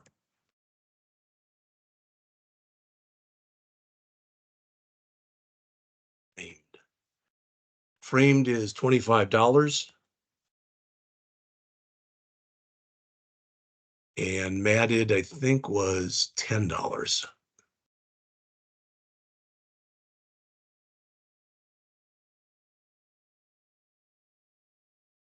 That is it for my global constants. So an 8 by 10 is $3 or $3.99, $4. 10 by 12 is $5.99 or just about $6. Any other size, $9.99 or just about $10. No extra cost for an unframed, 20 extra cost for a framed, $10 extra cost for a matted. All right. Okay. Then I would declare and initialize class variables. Hopefully, too, you're starting to understand now with class variables, they belong to the class. This is a class right here, albeit a partial one, it's a class. All right. Okay. So we'll have double width, and that'll be equal to nothing. I don't know why I made them doubles. I guess I'm going to make them decimals. So I'm not going to be having to worry about doubles and decimals together. So I'm going to say decimal width equals 0.0 m, decimal height, and that'll be equal to 0.00 m. Again, I don't know why I made those doubles, but I'm being consistent now anyway. And a decimal for total. Let's make a total cost. We'll set that equal to 0.00 m as well. Now I'm not putting comments in here. All right, there's enough typing to do. Believe me, we're already up to 60 lines and I haven't even put any regular code in yet. All right, now I'm going to come in here and I'm going to create 4 new variables that you haven't seen before. All right, I want a variable that will represent which one of these 3 I chose, a variable for which one of these 5 I chose, a variable for which one of these 5 I chose, and a variable for which one of these 5 I chose. All right, now that may make very little sense to you, and if it does, believe it or not, that's okay. All right, but to do that, what I'm going to do is I'm going to create a variable type you've never seen before, and that is a variable of type radio button. And I'll call this one rad button, or I could just call it radio button, maybe radio button frame. Another one for radio button, and that'll be radio button color. Another radio button, and that'll be radio button material. And finally, one more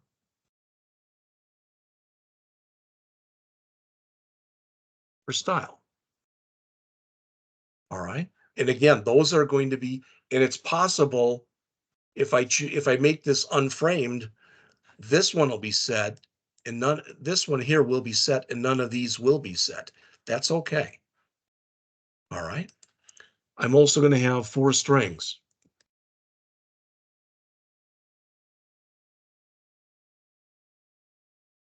and that's going to either say framed, unframed, matted, or it's going to say framed.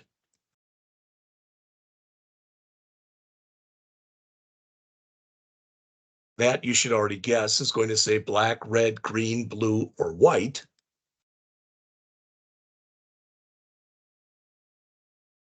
That is going to say pine, oak, steel, silver, or gold.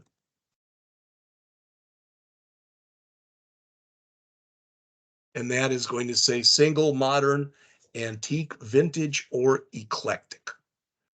All right. So that's a start. All right. Now, what I'm going to do is, I think, copying this, but just give me a second here for what I want to do. All right. Under my initialize component, which is here, this is where we set everything up. All right. I am going to set up this so that it is assigned to those 3 radio buttons on top, this to the 5 color buttons, this to the 5 material buttons, and this to the 5 style buttons. I'm going to do this wiring up myself inside of the initialize components right here. All right. What I will do is I do have a URL that explains this. All right, from Microsoft. I will add that URL, and when I give you the I will add that URL to your email that you get today. So if you need more information on it, you'll be able to go there. All right.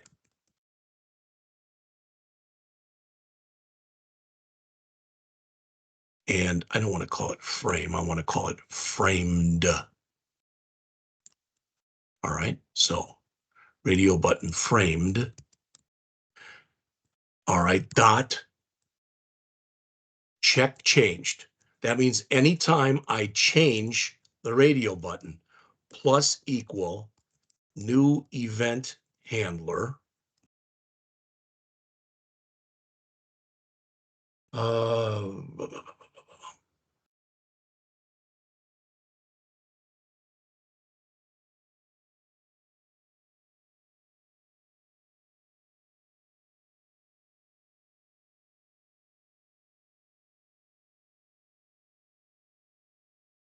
right.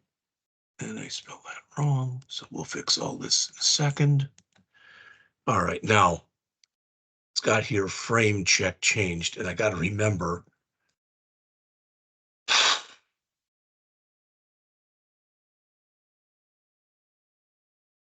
Oh, all right, I'm going to have to fix that. I will fix it in just a bit. So I've got frame. This will be matted. And that is unframed. So unframed, matted, and check change. Now, what's the problem here? The problem is I think I call these rad. Maybe not.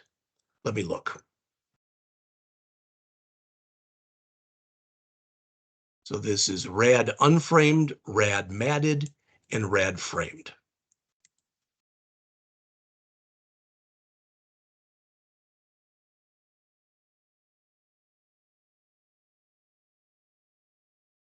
So rad unframed, rad matted, and rad framed. See, the errors are going away. All right. And again, frame check changed. Boy, oh boy. I want to fix this error right now. So let me go on that I've got. Give me a second here. I apologize.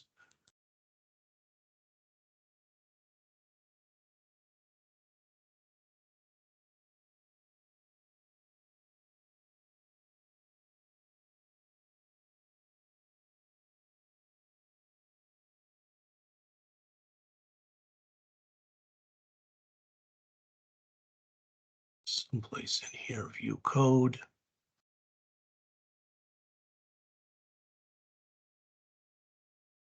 I need to see what this is. This framed check.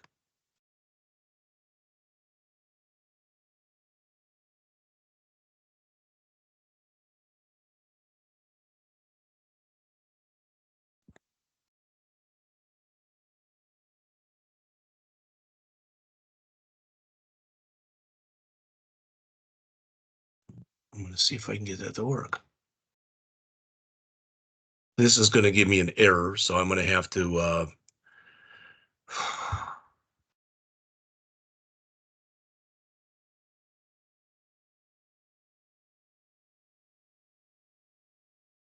going to grab all of these.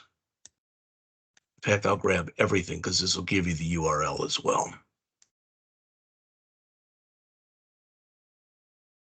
All right.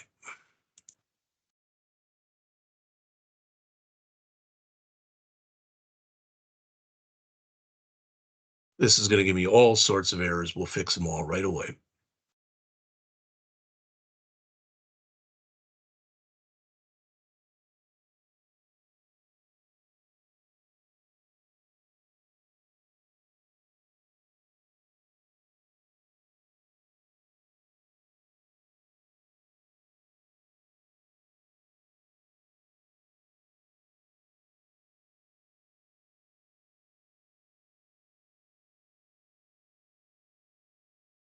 And you can see the errors going down as we're going through this. I don't remember what that was. I should have checked that before class, and I forgot to.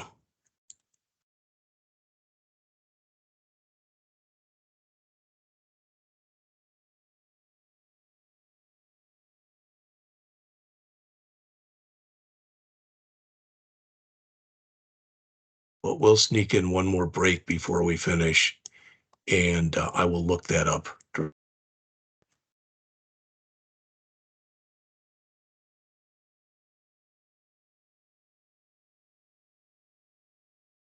Again, what we're doing here is we are wiring up these buttons so that when we click on one, the system knows what it is we're doing. All right. We are manually wiring these buttons up. This is all correct, except this is wrong, and I don't remember what that is. Yeah, it's not going to help me any. All right. For now, I'm going to leave that the way it is. Let me make that a little smaller and show you what's in here. Wonder if I went to here, if I could actually get it. So let's see how to detect which group box is checked inside of a group box control. All right. So it's this radio button. Check changed.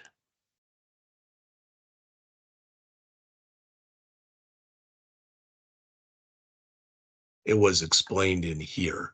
I see this as an old post, but thought it still might be helpful. And believe me, I looked for quite a while to try to figure out how to do this. Right. This is a 16-year-old post. All right. So this is all that has to be fixed. There's something simple in here. I don't remember what it is, though. Of course, that'd be too easy. All right. But we'll get it. All right. So I've got in here, this is all the wiring. This is wiring up the 3 radio buttons. All right, that's wiring up the 3 for that are at the top for the framing. These are wiring up the 5 for the colors. These are wiring up the 5 for the materials, and these are wiring up the 5 for the styles. All right. And that was way too big of a thing to go over there with you. But these are all check changed. Check changed happens. It happens whenever, all right, it happens whenever there is a change made. All right. So in other words, we're going to need one for this. We're going to need one for this. We're going to need one for this. And we're going to need one for this. So I am going to come in here and now write 5 different check changed events below this right here. And I think when I do, I think these errors are going to go away. All right. We're going to see right now whether or not they do. This is a lot of code. All right. I had somebody email me the other day and they said, a lot of work in this class.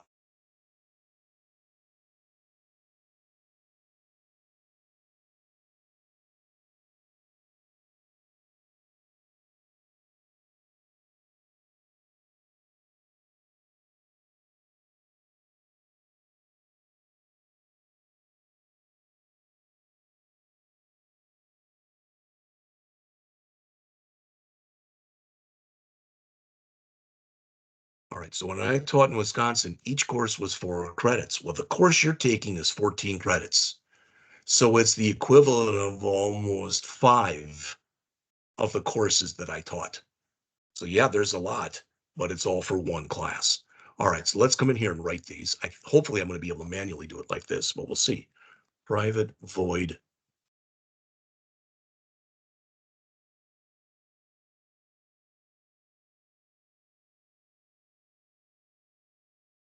I think this is going to have to be the name of the group box. I think that's what it is. So I'm going to change the name of these group boxes here. Instead of calling it GB framed, I'm just going to call it framed. This one I'm going to call what is a problem.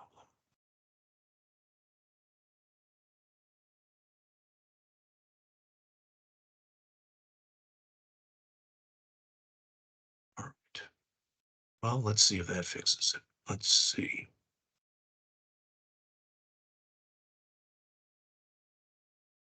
Try it like this. Fine.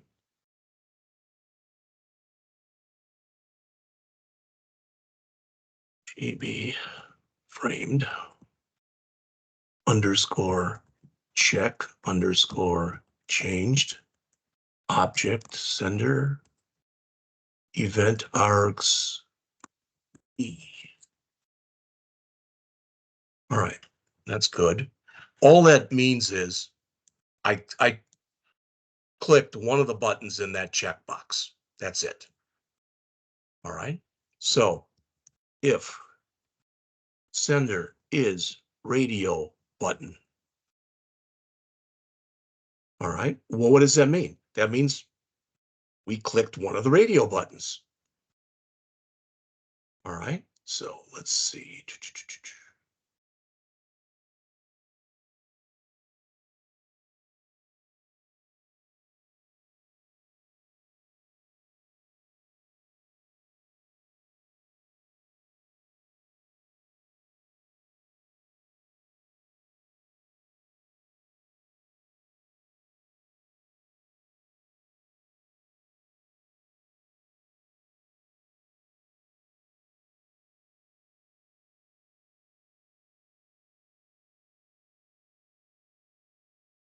Okay, that I'm sure that right there is clear as mud. All right. What this is saying is we have to know who the sender was. All right, that's this. And the sender is the radio button we clicked. So whatever radio button we clicked is the sender. That's who did the action. What I'm doing here is I am grabbing from there. I'm going to end up grabbing the name of that radio button. All right. Why? Because I want it to say unframed or framed or matted. All right. And that's what I'm grabbing from there. All right. Then I do a switch on this frame string.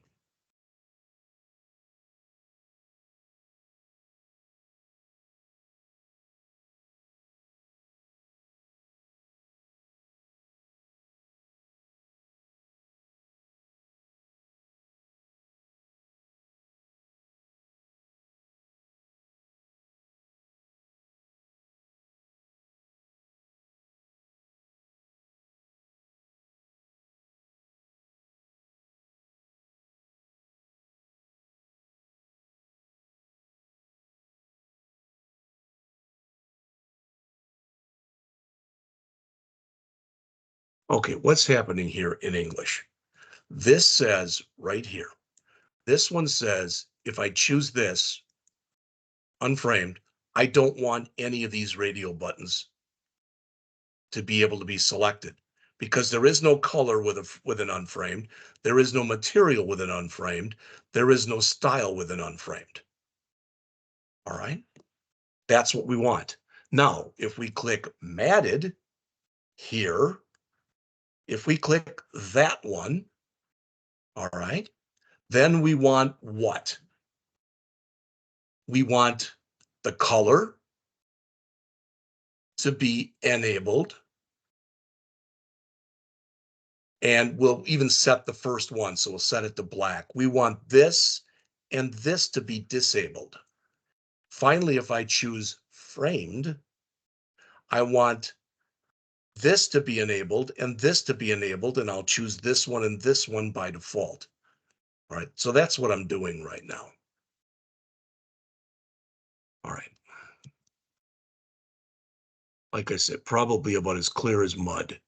So this will be matted. All right, and in that case, I want the color enabled to be true. And I want the first radio button that's in there, which was rad black, I believe, dot checked equal true. And I want the other two group boxes to be false.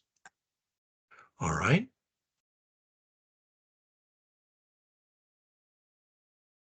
And if it's framed,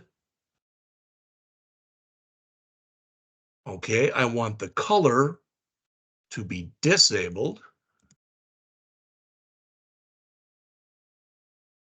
I want the material to be enabled. And the first material one to be chosen. All right. I want the style to be enabled. And I want the first one to be chosen, which is simple.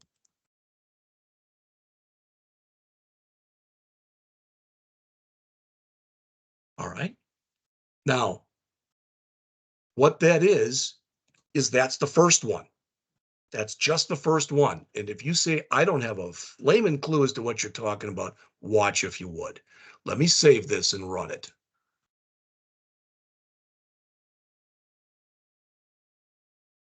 Now, oh, wrong one. Now notice if I run this,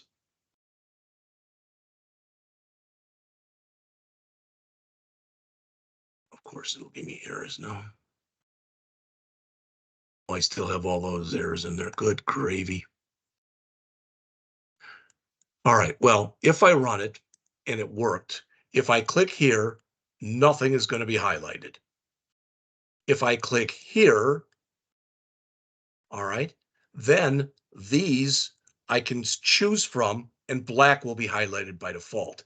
I can't choose anything in here.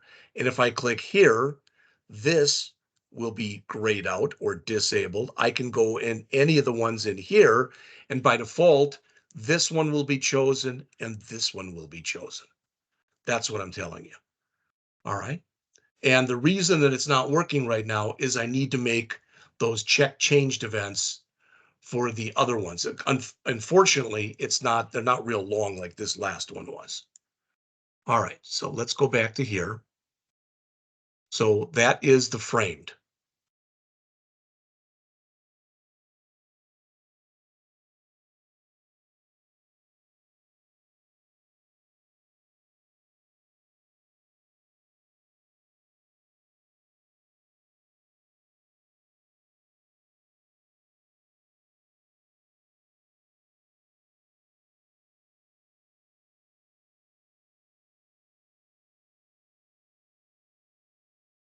All right, this is the one for color.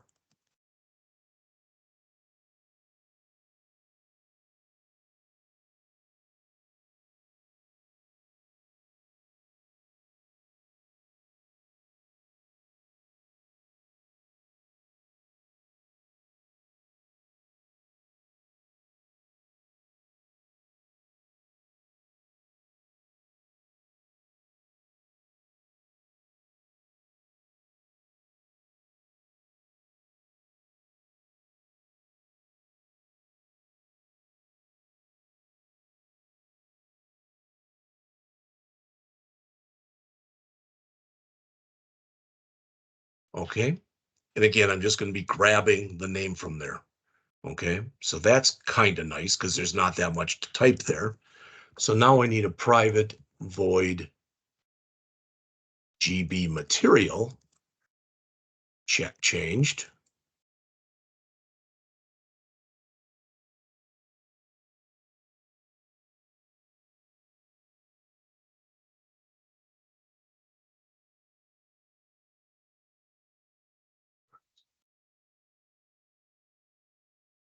And grab this.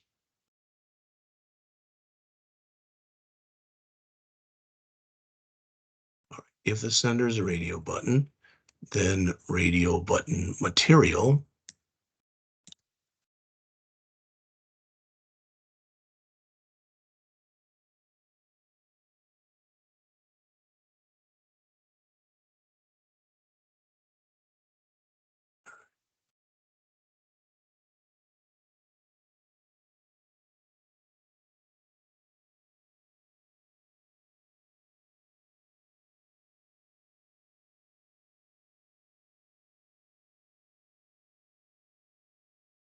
All right.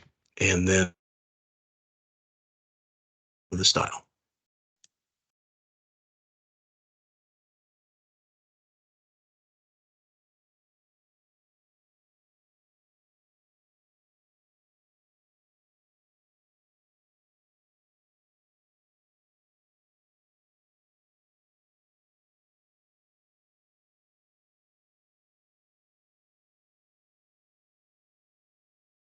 All right. Now let's see how many of my errors are gone. Not all of them. It's giving me, still giving me some errors. So let's see. This will have to change then. And this will be GB framed. I think there we go.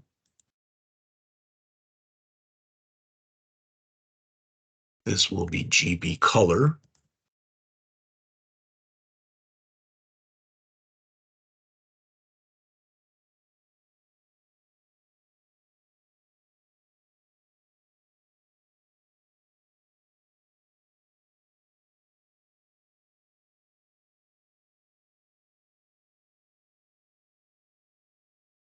This will be GB material.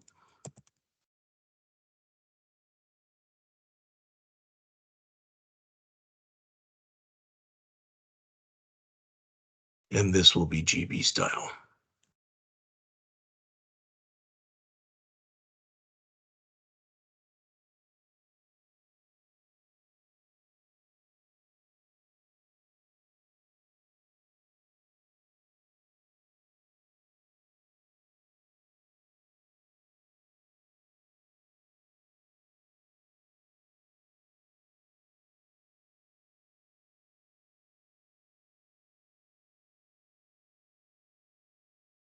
All right, and you'll notice now I have no more errors. And let me show you what I just did. All right, if we click here, nothing should be highlighted here. That's exactly what happens. If I click here, lovely. Okay, start index cannot be larger than the length of the string. Well, my count is wrong on here. So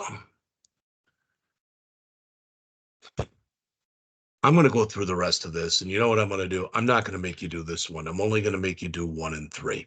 And I'm going to give you this code as soon as I fix it. All right.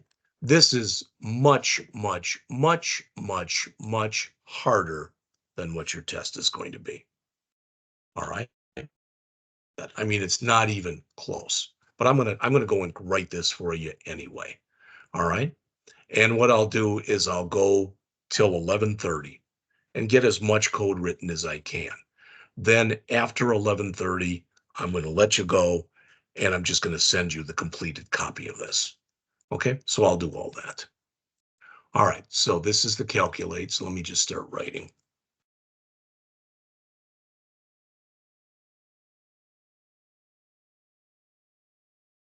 We want to validate the width.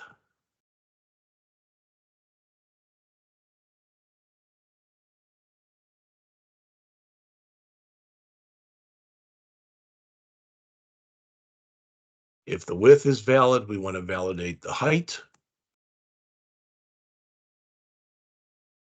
All right. If it's not valid, we want to return.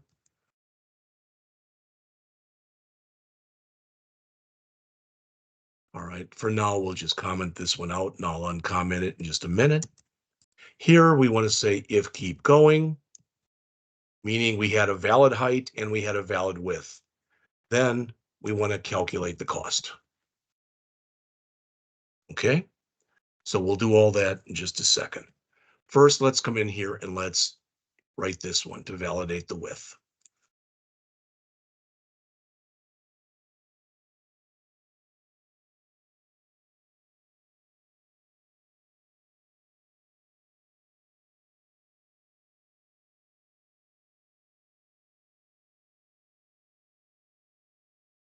All right, put it in a try catch.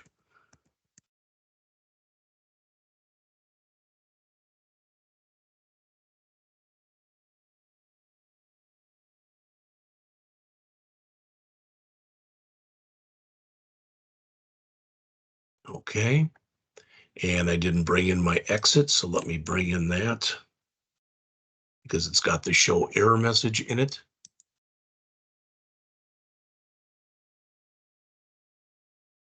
All right. So I'm going to try this. If it doesn't work, I'm going to call a show error message and put in my message.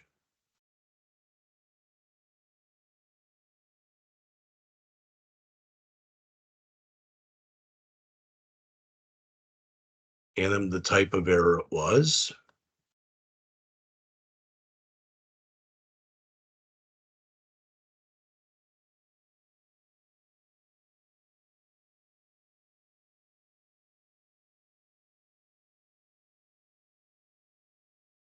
And then a stack trace.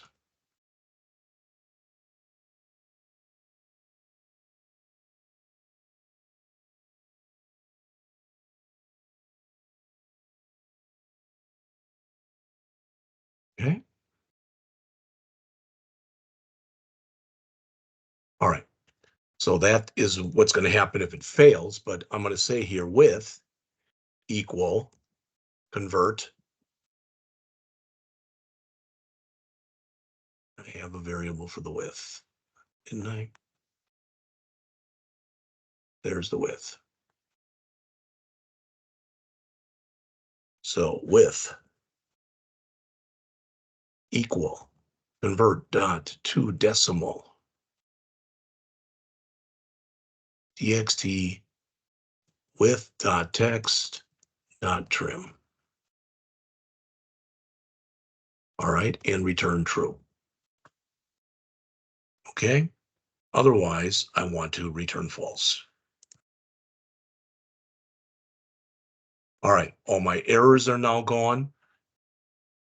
And I'm going to grab this validate width, highlight every bit of it, copy it to the clipboard, and now write validate height.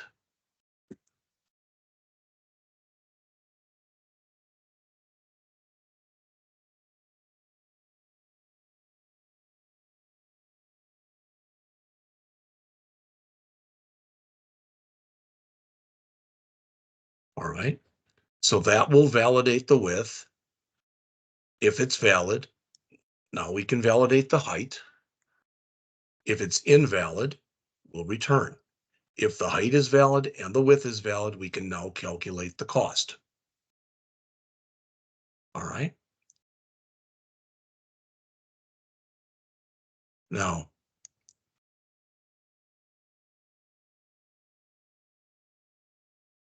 there can be different kinds of errors in here. What do I mean? Well, all I'm putting in here now is a format error. All right. But technically, there's other kinds of errors we could search for. We could go look for an argument out of range, etc. But here we put in an illegal width. So rather than just returning false, let's say txt width dot text is equal to nothing and txt width dot focus. And then let's do the same thing over here, but for height.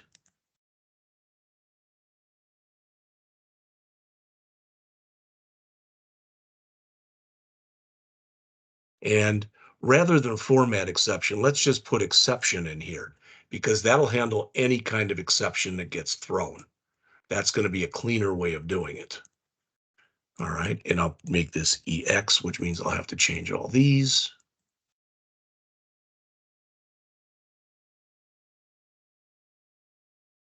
And all of these as well.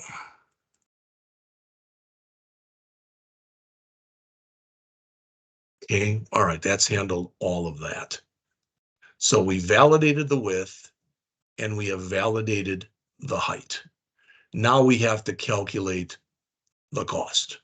This is, like you said, I said, I'm already up to 200 lines here. All right. In fact, I'm up to 200 and almost 40 lines. All right. So let's write here to calculate the cost. So private decimal. Okay. And we want to calculate the cost. So calculate cost. That was the one, whoops. That was the one that we're calling from here. Now I can undo that. Okay. And as you probably guess, this has got a lot of things in it. We have to calculate the area. All right. We have to calculate the frame cost. And the area cost plus the frame cost is what's going to be equal to the actual total cost. So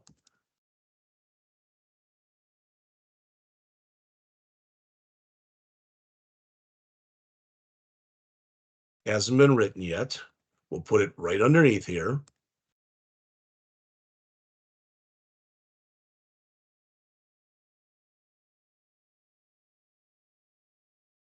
Okay.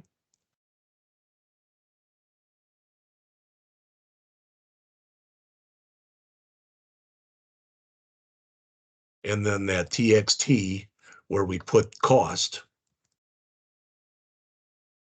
that's going to be equal to the total cost to string, and we'll format it for currency. Now we have to write these. That's why we're getting these errors here. All right. And this is a void. It's not returning anything. All right. But we have to write these two things in here, the area cost and the frame cost. Okay. So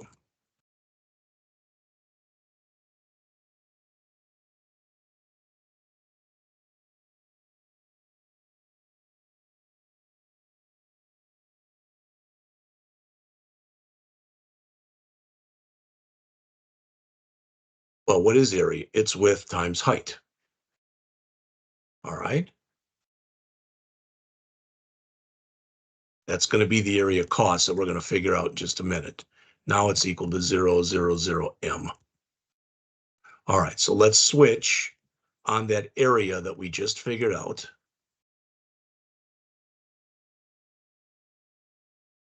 All right. Case 80, what does that mean? It means 80 is 8 by 10.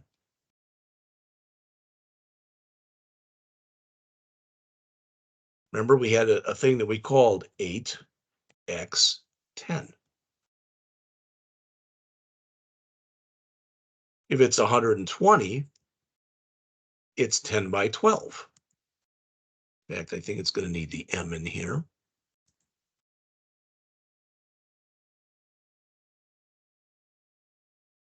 And here, come on.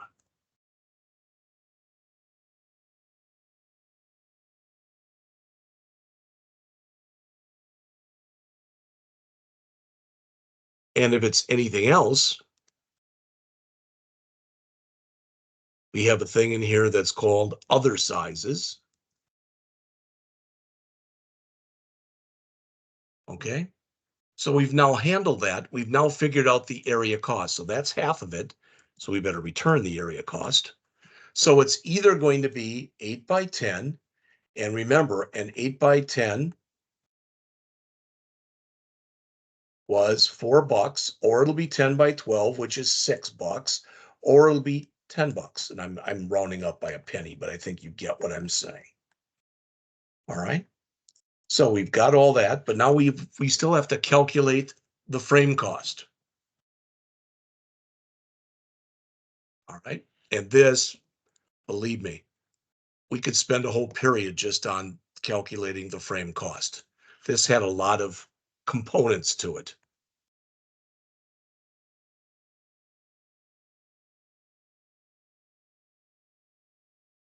And this involved me going out and doing a boatload of looking online. All right.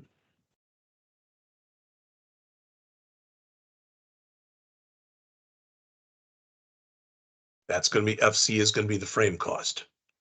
All right. And I'm going to do a switch on radio button frame dot name dot substring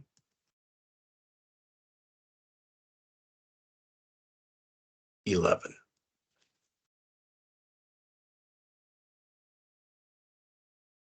Okay. If it was unframed, okay, there really was no extra cost if you remember. So FC equals unframed. We set that equal to 0. All right. Now we've got everything we need, but we need to instantiate a new photo object. So photos, P equals new photos, should have been just photo, with a width and a height. Okay, now there's errors here. Let's fix the errors right away. First thing I want to do is look here in my library, and I did call it photo. So did I map this up? I don't know.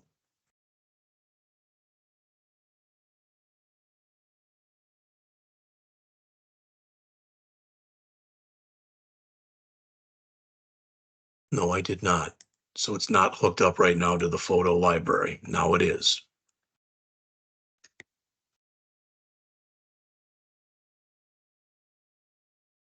There you go. And I don't know how I remove that, but usually I need system dot windows dot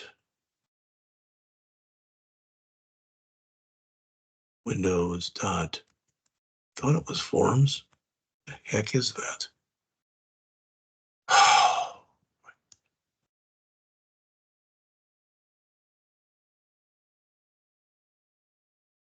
This one, using system Windows forms.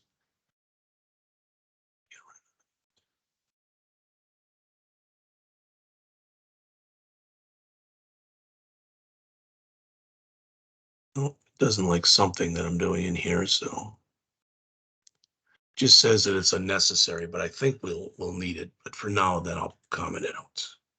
Fine. All right. No, it's good gravy, Jeff.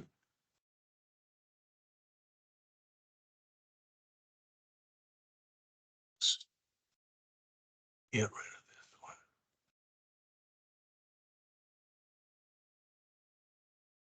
And that's got to go up here.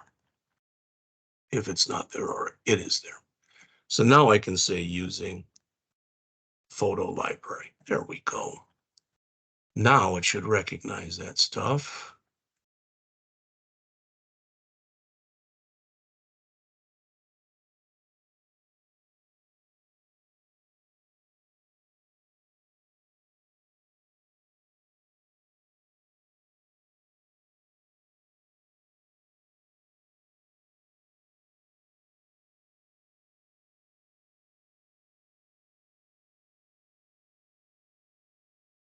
That's why I made them doubles, because I have them doubles in the classes. Good golly. Those are all doubles. That's why they're all doubles.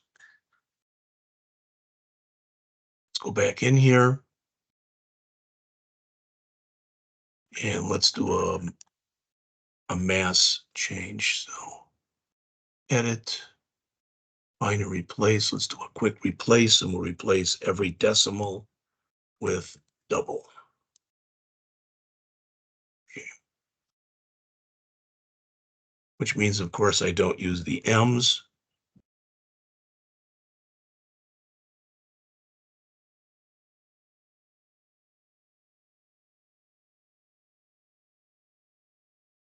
I'm going to work my way down here, and if I find an error, I'm going to fix it right away.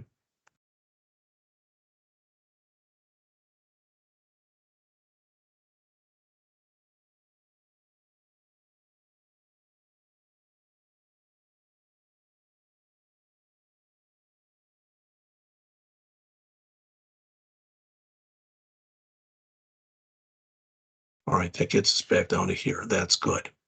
All right, I'm getting that error here because what I want to do is say LBL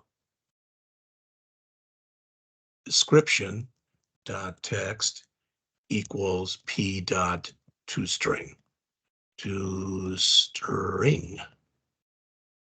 And a break. That error should now go away. There we go.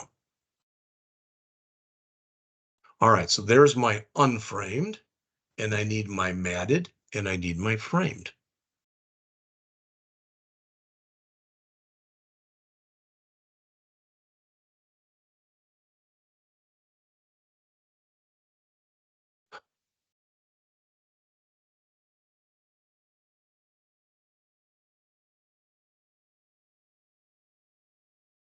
All right, and I've already mentioned this to you, but this, believe me, this took a lot of time, even more time than I'm spending on it with you, to look up this stuff. All right. And I was on Stack Overflow and I was all over the place doing this.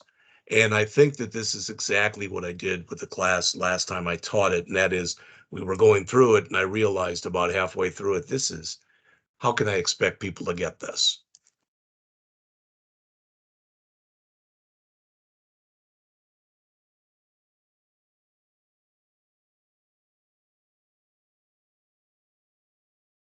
Need a big C.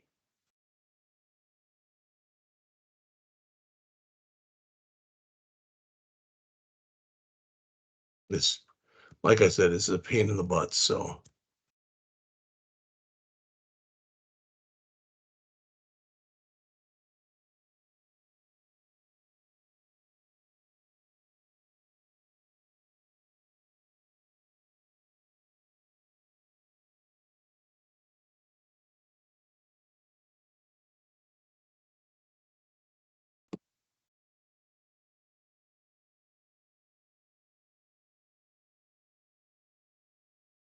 photo.color, comma, see what a pain this is. So let's see.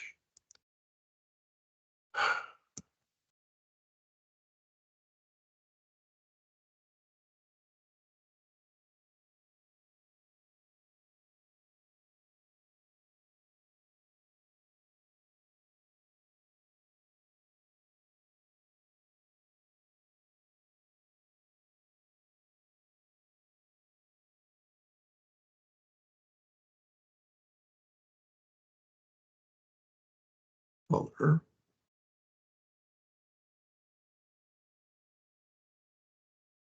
type.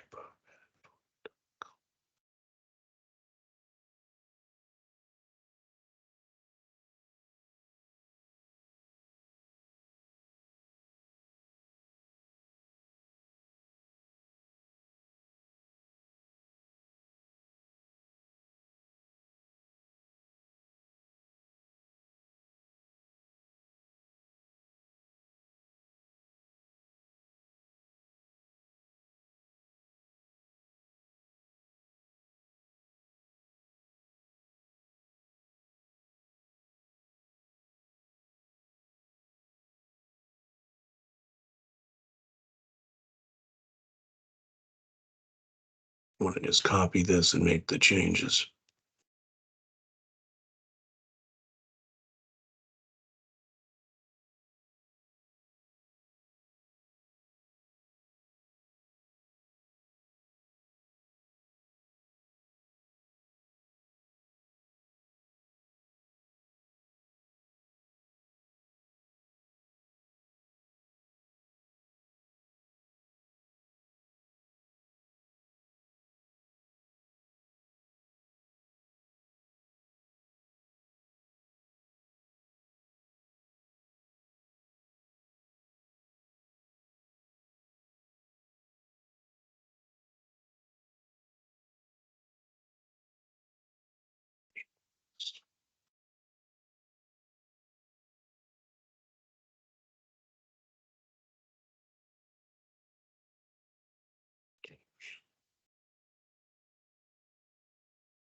Copy all of it. Say style.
All right, I'm down to one error here.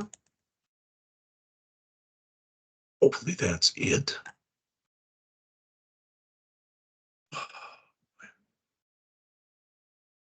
All that was really left was the clear. Now there is a mistake in here. File, save all. When we run this, for some reason, I think it's because I set it up a little differently, but I'm trying to come in here and I'm trying to grab though that word or that word or that word. All right. But if I do come in here and I put in 8 by 10 and I say I want it matted, for example, I get that error and it's that number. So let me show it to you because that's all the code except for doing the clear button. All right. So let me show you.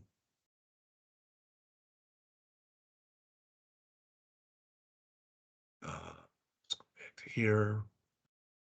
Come on. Stop the run.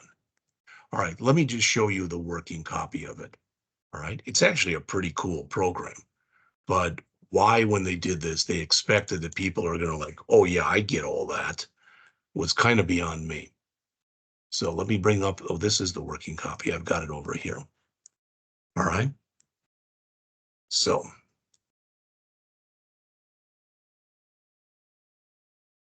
it's green. Yeah, there you go. So if I do an 8 by 10 and I say unframed, okay, then notice all of these now are unavailable. And if I click calculate, it should be the price of an 8 by 10, which was $3.99 and nothing extra for a framed. $3.99, 8 by 10. So you can see that worked.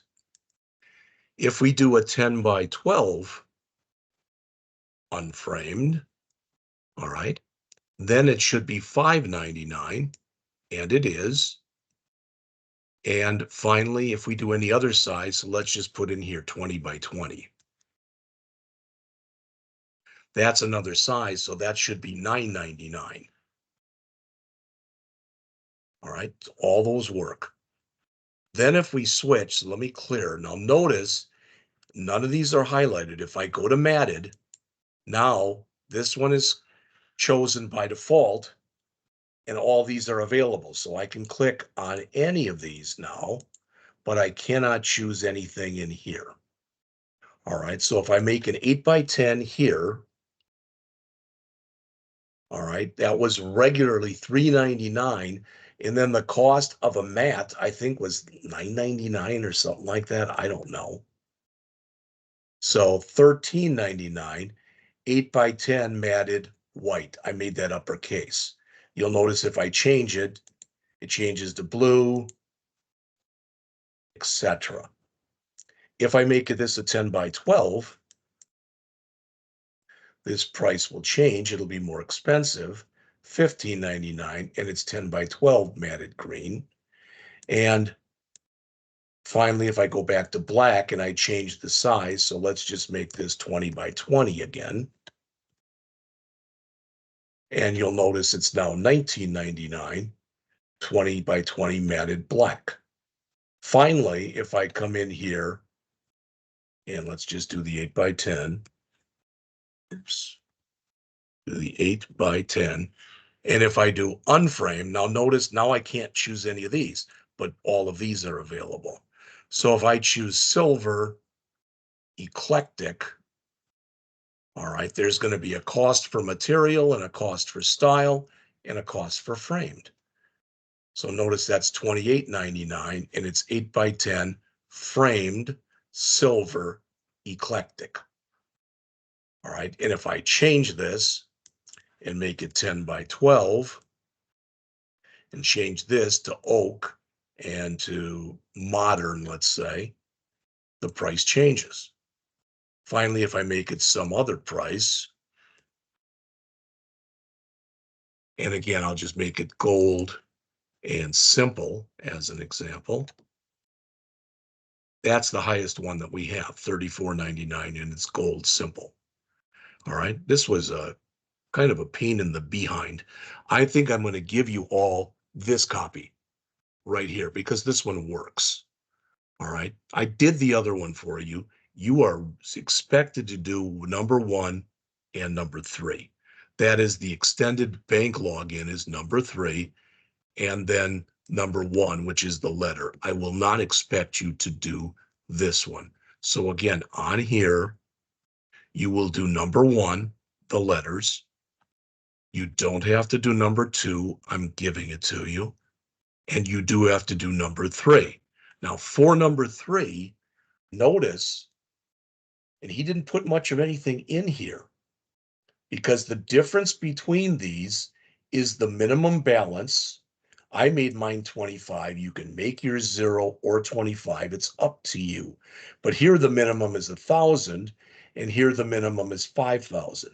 For silver, you can print the past 10 transactions very simply. And for gold, you can print it with a fancy statement. So you just pretty it up a little bit. All right.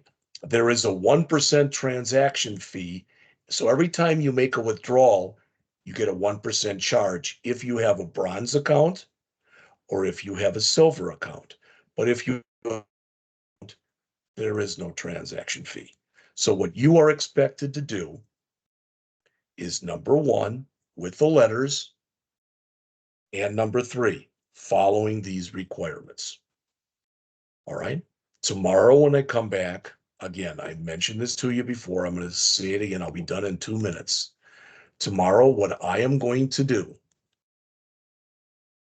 is I'm going to come back and find wherever the hay I have it. And that is the hands-on test for 1 through 12. I am going to do these 2 problems in class. All right. I don't think it'll take nearly this long. My hope is I can do each one of them in about an hour. We'll see. But I just want to boom. I want to jump right in and do this. The other thing I have to do, and I'm going to open it now, is I'm going to have to make sure that I email you in this afternoon's email. I want to email you the practice test for chapters 14 through 16. That is going to be similar in nature to the test you will take Friday. All right, so tomorrow I will see you, and I'm going to redo this one. Thursday will be the pre-test, and Friday you will take the chapter 14 and 16 test. Thanks for sticking around. I'll see you tomorrow at 8:05.